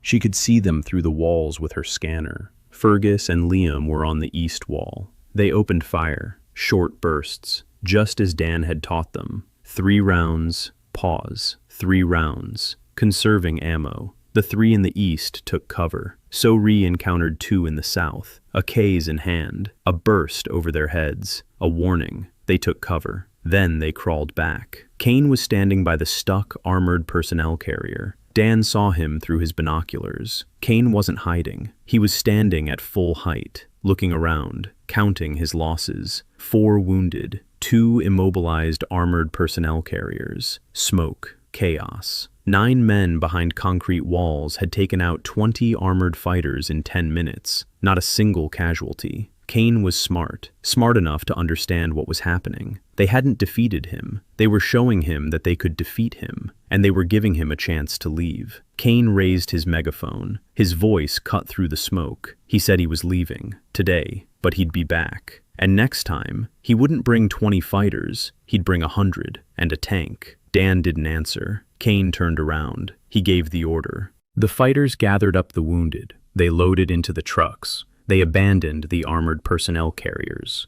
The convoy of 3 trucks turned around and headed south. Dan watched them until the red lights faded into the darkness. The morning after the battle, Dan stood on the roof of the hangar and looked at the 2 abandoned armored personnel carriers. Rusty, angular vehicles embedded in the deg. Trophies. He climbed down and inspected both. The first was stuck in a trench up to its side. The engine was intact. The tracks were intact. A crane would be needed to pull it out. There was no crane. The second was standing upright but was missing its left track. The engine was running. Armament. A large caliber machine gun on the turret. A 200-round belt. He climbed inside. Instruments. Radio. Fuel reserve, 1/3 of the tank. Inside it smelled of oil and gunpowder. He sat in the commander's seat and thought, Kane will return. That's not a question. The question is when. So-Ri intercepted fragments of a cartel radio transmission. Kane was requesting reinforcements from Central Command. 100 fighters, a tank, air support if available. Central Command didn't have any air support, but they did have a tank, a pre-war model. They'd patched it up as best they could. The turret rotated only intermittently, but the gun fired. 1 tank against the concrete walls of the hangar. It would all be over in a minute. He had to either leave or change the rules. Dan chose the 3rd option, not to leave, not to wait, to move forward, north, toward the facility rumored to exist, toward the pre-war research complex in the Scorched Zone. Hank Morrison knew about it. That's why he was killed. Not by the cartel, someone else. Someone wanted to make sure no one reached the complex. Dan didn't know who, but he knew the answer was there, and that time was running out. He assembled a team, explained the plan, split up. The main group stays in the hangar, Maeve, Fergus, Liam, and Evelyn, to hold the workshop, fortify it, and prepare for a siege. The strike team heads north. Dan, Sarah, So-Ri, Ji-Eun, and Yuna, 5 people. The target is a pre-war complex. Maeve objected. She wanted to go. Dan said the workshop needed a blacksmith, not another gunner. If Kane returned before they did, Maeve would be the only one who could quickly weld reinforcements onto the gate. She clenched her hammer. She gritted her teeth. She accepted it. The repaired armored personnel carrier provided them with transportation. Fergus replaced the track in 2 days. Liam helped. Maeve forged new tracks from steel salvaged from the first abandoned APC. Dan repaired the engine.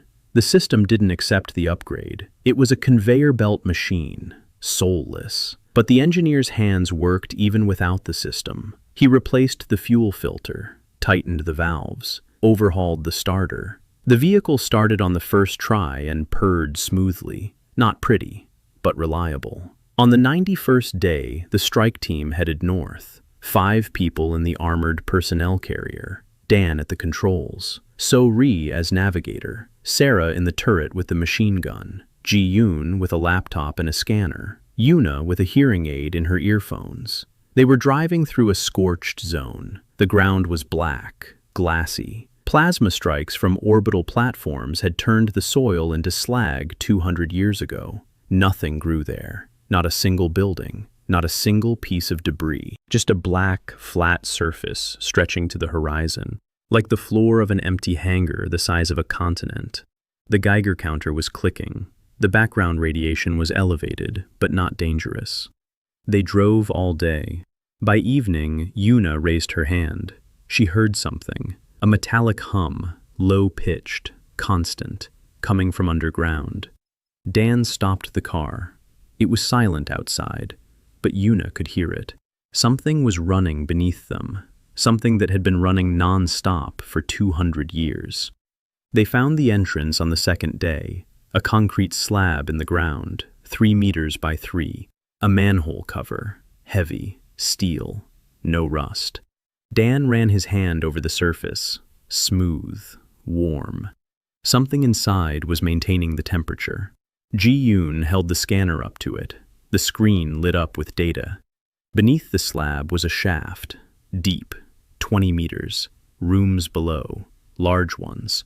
The scanner couldn't reach the bottom, too deep, but it detected outlines, corridors, halls, something massive in the center, the source of the hum. The hatch had no lock, no handle, a smooth steel surface.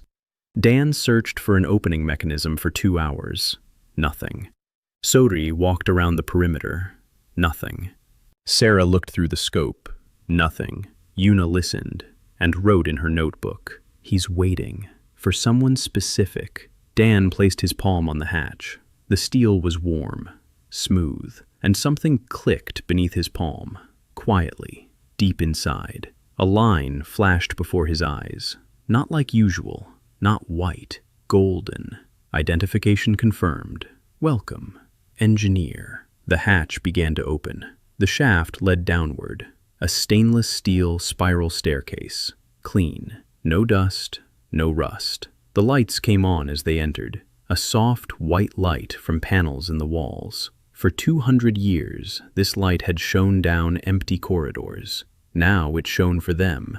Dan led the way, a Colt in his hand. Behind him were Sarah, Sori, and Ji-Eun. Yuna brought up the rear. The air was dry and clean, cool. It smelled of ozone and something slightly sweet, like in a server room. Down below was a corridor, wide, 3 meters high. The walls were made of white composite material.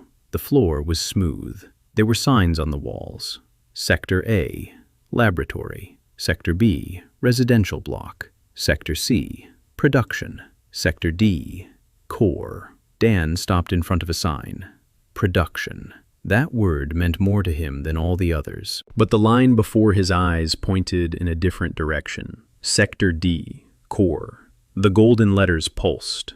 An invitation. They walked down the corridor toward the core. Doors on either side opened as they approached. Laboratories, spotless. Equipment covered with protective covers. Computers in sleep mode. Indicator lights flashed green. Everything was working. 200 years of autonomous operation. A nuclear reactor or something like that. Ji-Eun walked with her mouth agape. She had only ever seen pre-war technology on a laptop screen. Here, it stood before her in all its glory. Alive. Waiting. Sori touched the walls as if she were blind. Smooth. Warm. Without cracks. For her, having grown up in the cartel's concrete boxes, this was another world. The core. A circular hall 30 meters in diameter. In the center stood a column stretching from floor to ceiling. Black. Smooth. Screens encircled it. All dark. All waiting. Dan entered the hall, and the column came to life. The screens flashed. Blue light flooded the room. The line of text before her eyes vanished. In its place, a voice appeared. Not in his ears, in his head. Quiet, steady, emotionless. The voice introduced itself. The Artisan Program, an artificial intelligence from the pre-war complex, created for a single purpose, to preserve engineering knowledge, to pass it on to a suitable candidate after the break. 200 years of searching, 200 years of waiting, scanning the survivors, evaluating them, selection. No one was suitable. Not a single person in this world possessed sufficient understanding, not the skill, the understanding. They knew how to fix things according to instructions, but they didn't understand why. They didn't know physics, they didn't know chemistry, they didn't know the principles. The artisan was waiting for an engineer from an era when they were still taught not just what to do, but why it works.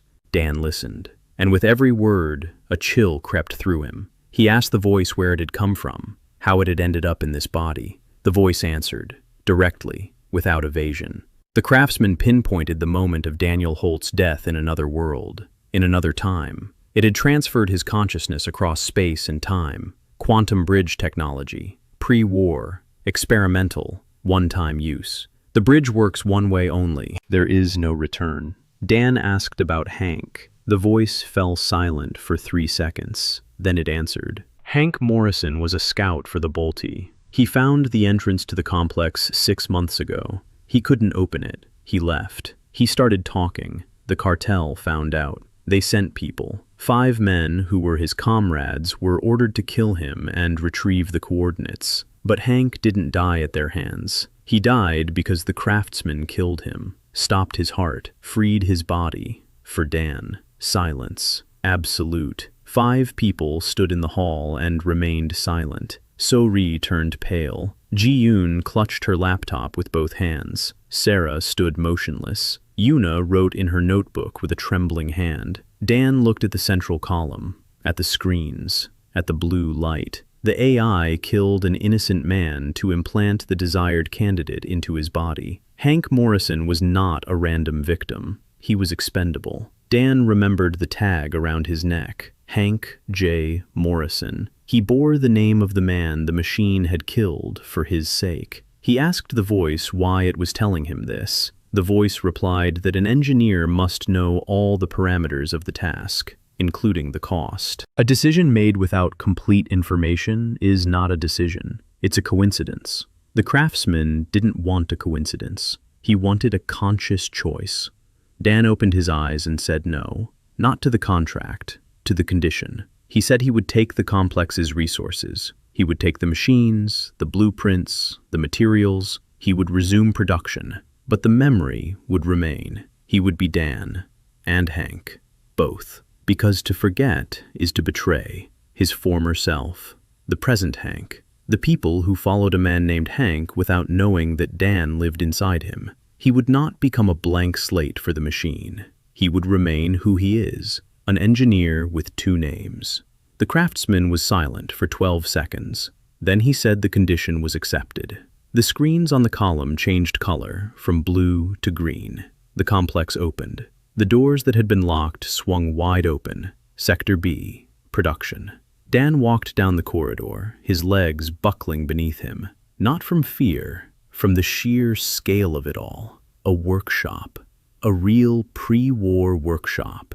CNC machines, milling machines, lathes, grinding machines, laser cutters, welding machines, covered, lubricated, 200 years in storage. But everything worked. A craftsman had maintained the temperature and humidity, not a speck of dust, not a trace of rust. Dan removed the cover from the lathe. He ran his hand along the guideways, smooth, perfect. He pressed the start button. The spindle hummed, evenly, quietly, powerfully. He stood in front of the running machine, and his hands were shaking. For 3 months, he'd been filing parts with a hand file by the light of a flashlight. And here was an entire factory, materials warehouse, steel blanks, aluminum, titanium, copper, tungsten ingots, polymers, fiberglass, graphene in sealed containers, lithium, electrolytes, everything that Ji-Eun's mother had sketched out on her laptop, everything he'd gathered bit by bit from the ruins.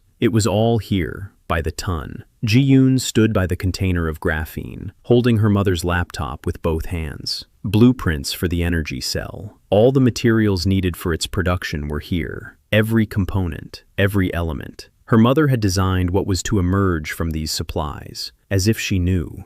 Maybe she did. Maybe she was connected to the artisan program. Maybe she was among those who had prepared this complex. Ji-Eun pressed the laptop to her chest and closed her eyes. Dan spent 3 days taking inventory. He cataloged everything: machinery, materials, tools, blueprints in the artisan database. Thousands of blueprints. Weapons, energy, transportation, medicine, construction. Everything a civilization needs. From a scalpel to a reactor. He could rebuild it all, one step at a time. One day, one item. Only now he had machines instead of a file. On the 4th day, So-ri intercepted a radio transmission. Kane had moved out. 100 fighters, a tank, heading north, not toward the hangar, toward the scorched zone. Someone had tipped him off, or he'd figured it out. An armored personnel carrier with 5 people that had headed north and not returned. That was the trail. Kane was heading for the complex. If he found it, he'd get everything. The machines, the materials, the blueprints. The cartel's monopoly would become absolute and eternal. Dan contacted the hangar via the complex's radio. A strong signal. Clear. Maeve answered. He explained the situation. He asked her to bring everyone to the complex. Maeve didn't ask why. She said they'd be leaving in an hour. Fergus was on his feet. Liam was ready. Evelyn was setting up the medical station. 2 days. Dan had 2 days before Kane arrived. He hadn't slept.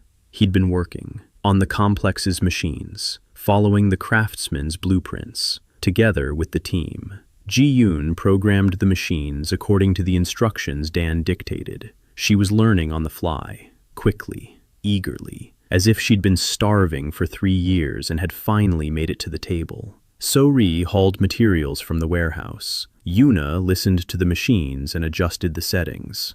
This one's humming wrong. This one's vibrating on the left bearing. She was quality control, by sound, without instruments. Sarah stood on the surface, watching, waiting. Dan made 6 items in 2 days. Not improvements, new products, from scratch, on the machines, based on his own blueprints. The first, an energy cell based on Mother Ji-Eun's blueprints, made from the right materials, graphene, lithium, polymers, 100 times the capacity of the homemade one, 50 shots per charge, 30-second recharge time. Second, a new barrel for the Colt, tungsten alloy, 6 stages of acceleration, 8 magnets, projectile velocity, 1.5 kilometers per second, 4 times the speed of sound, penetrates 20 millimeters of armor. Third, directed electromagnetic grenade, 6 of them. Upon detonation, it disables electronics within a 50-meter radius. A pre-war tank means pre-war electronics, vulnerable. Fourth, a scanning drone, small, electric-powered, equipped with a camera and a transmitter. Range, 2 kilometers. Yuna controlled it using audio feedback. Fifth, an amplifier for Sarah's radio. Now she could receive data from the drone on her screen while intact, to see targets behind cover. Sixth, armor plates for the APC, a tungsten steel composite, lightweight and durable. Maeve would weld them on in an hour. Maeve arrived with the rest of the group on the second day. Fergus was at the controls of the second armored personnel carrier, the one that had been stuck in the trench. They'd pulled it out. Dan didn't ask exactly how. Maeve said grimly that Fergus had nearly strained himself, and Liam had nearly lost his mind.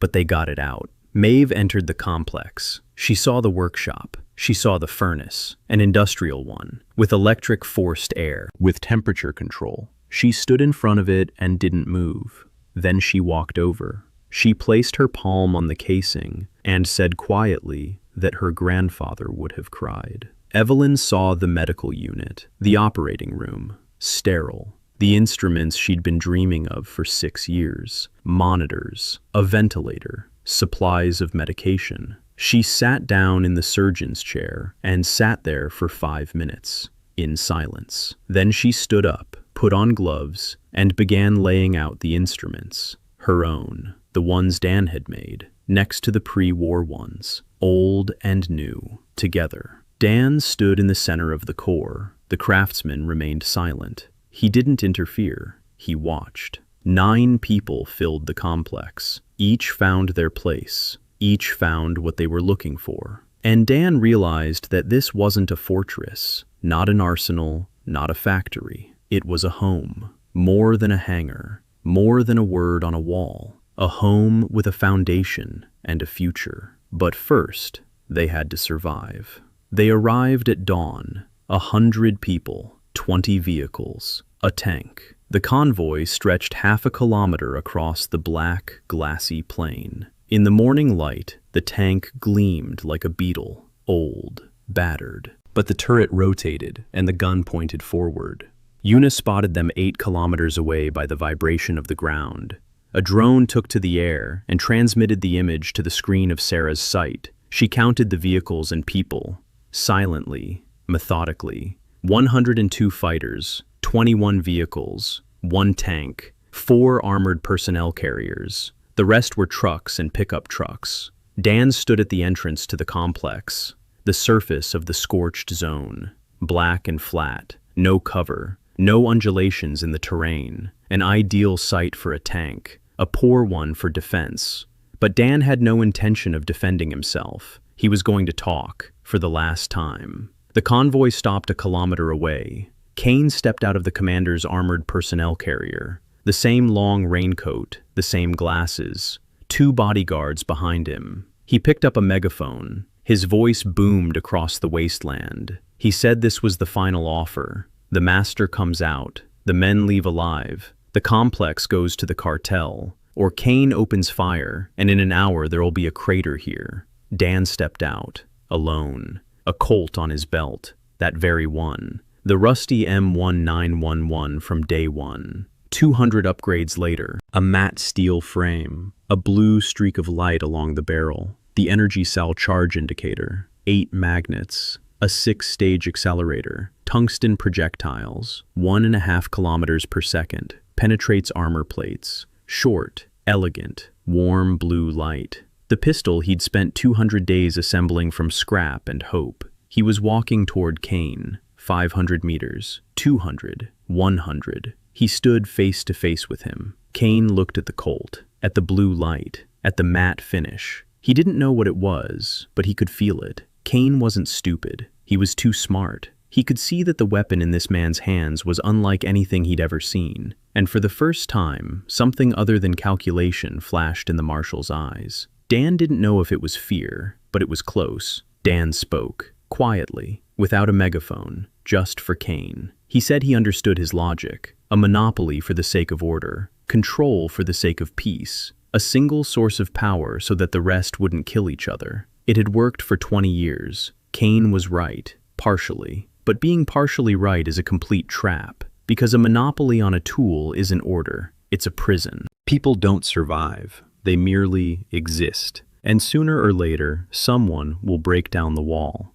Him, or the next one, or the one who comes after him 100 years from now. Because knowledge cannot be locked away. It can be delayed, but not stopped. Kane listened. His face was impassive. Then he asked what he was proposing. To hand out guns to everyone he met and hope for the best. Dan shook his head. He said he wasn't proposing to hand out guns. He suggested teaching, not how to use weapons, but a trade. Engineering, physics, chemistry, metallurgy. To understand, not just follow instructions. If a person understands how an engine works, they don't need to buy parts from a monopolist. If they understand how electricity works, they don't depend on whoever owns the generator. Knowledge is freedom that doesn't kill, unlike weapons. The cartel controls the guns. Dan proposed controlling knowledge. The difference is that knowledge doesn't shoot, it builds. Kane was silent for a long time. A minute, 2. Then he said that was naive, that once people gained knowledge, the first thing they'd do is make guns. Dan replied that some would, but others would build bridges, and houses, and hospitals, and dams, and power plants. And the question isn't what some people do, it's what the majority does. For 20 years, Kane had bet on the worst-case scenario. Dan suggested betting on the best. Kane said he couldn't take the risk. He had 200 fighters and 10,000 civilians in the Chevron zone. If he made a mistake, they would die.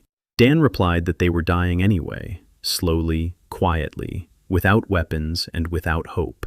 And he asked Kane if he wanted to be a jailer for the rest of his life, or if he wanted to be something else. Silence. The wind swept black dust across the glassy plain. 102 fighters waited behind Kane. 8 men waited behind Dan. The tank stood with its engine running. The gun was trained on the entrance to the complex. One order, and it would all be over.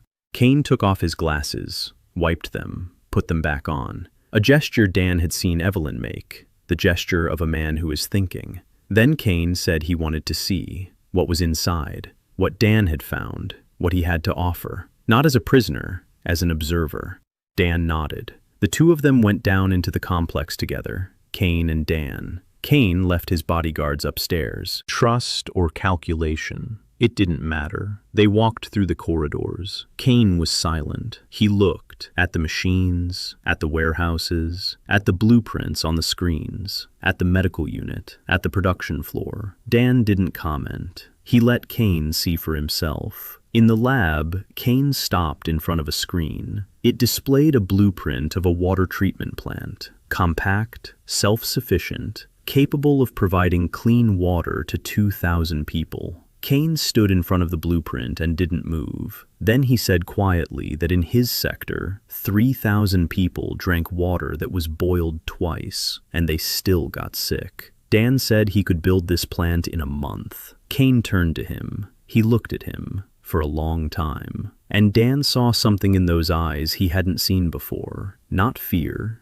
not calculation, exhaustion. The exhaustion of a man who had carried the world on his shoulders for 20 years and for the first time saw that it could be set on a foundation. Kane asked what he wanted in return. Dan said he wanted peace. Not eternal peace. True peace is never eternal, but enough. Chevron would stop destroying the workshops. It ends its monopoly on repairs. It opens trade routes. In return, Dan builds water treatment plants, generators, medical equipment, for everyone. For the cartel, too. Not weapons. Tools for life. Kane asked what if the other cartels didn't agree. Dan replied that they would start with one sector. They'd show that it works. The rest would come on their own, because clean water is more persuasive than any gun. They stood in the center of the core. The craftsman was silent. He watched. Kane held out his hand. Dan shook it. Kane's hand was dry and stiff, the hand of a man who signs orders. Dan's hand was calloused and scorched, the hand of a man who builds. 2 hands, 2 worlds, 1 handshake. Kane emerged to the surface. He gave the order. The column turned around. 102 fighters, 21 vehicles, 1 tank. They headed south, without a single shot fired. Dan stood at the entrance and watched. His men stood beside him, all 9 of them. Sarah with a rifle, So-ri with a bracelet, Maeve with a hammer, Ji-Eun with a laptop, Evelyn with tools, Yuna with a camera, Fergus with a crutch he hardly ever used, Liam with a hammer that Dan had repaired without the system's help. Dan turned to face them. He looked at each one.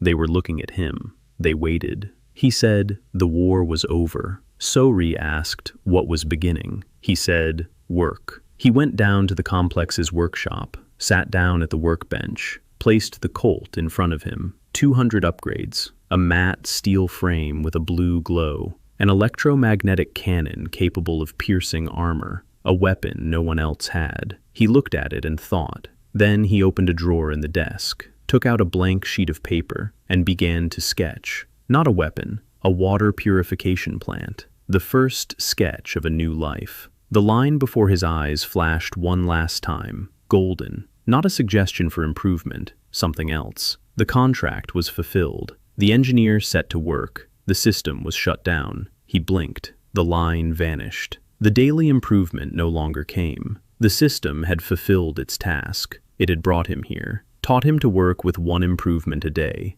It made him appreciate every step. And then it was gone. Because he no longer needed it. He had machines, knowledge, his hands, people. That evening he went up to the surface. Winter, snow, gray and fine as ash. The first snow he'd seen in this world. He stood on the black plain and looked south. There, beyond the horizon, stood the workshop. A hangar with an inscription in charcoal on the wall. A home. They'd return there, take everything, bring it all here. But the hangar would remain, his first home. The first real one. Sarah came out after him. She stood beside him. She was silent. Snow fell on the barrel of her rifle and melted. She said he still hadn't told her who he really was. He looked at her. She waited, patiently, just as she'd waited for hours at the rifle's scope. He said his name was Daniel Holt, that he was an engineer from another world, that he'd ended up here against his will, that the man whose body he now inhabited had died because of him, that he goes by that name because he has to, that every night he takes apart a Colt and puts it back together because he's looking for a part that broke inside himself, and that he hasn't found it. Sarah listened. She didn't interrupt. Then she said that the part wasn't broken. It was just new. It hadn't broken in yet. It would take time. He looked at her. She wasn't smiling. Sarah Mayfield wasn't smiling, but her eyes were warm. They stood side by side. Snow was blanketing the black plain, a thin layer, like a white sheet over a burnt one. Warm light streamed from the entrance to the complex. Yellow. Alive. Inside, Maeve was hammering, a steady rhythm, metal on metal. Ji-Eun was arguing with Fergus about the blueprints. So-ri was laughing. Liam was clanging away with his tools. Evelyn was clinking test tubes. Yuna was silent, but he knew she was listening to all of them, their voices, their footsteps, and their breathing, listening to the house. Dan pulled a dog tag from behind his collar. Hank J. Morrison. He twirled it between his fingers, took it off his neck, turned toward the entrance to the complex. Above the entrance was a steel beam. He hung the ID tag on the beam, metal against metal, a quiet clink. Hank J. Morrison. Let it hang here, above the entrance to the house that Hank found and paid for. It was less than he deserved, but it was all Dan could give. He turned and went inside, to his people, to his machines, to his blueprints. Snow was quietly drifting over the entrance. The tokens swayed in the wind. Inside, the lights were on. A fire was burning in the north, and their homes were waiting for them.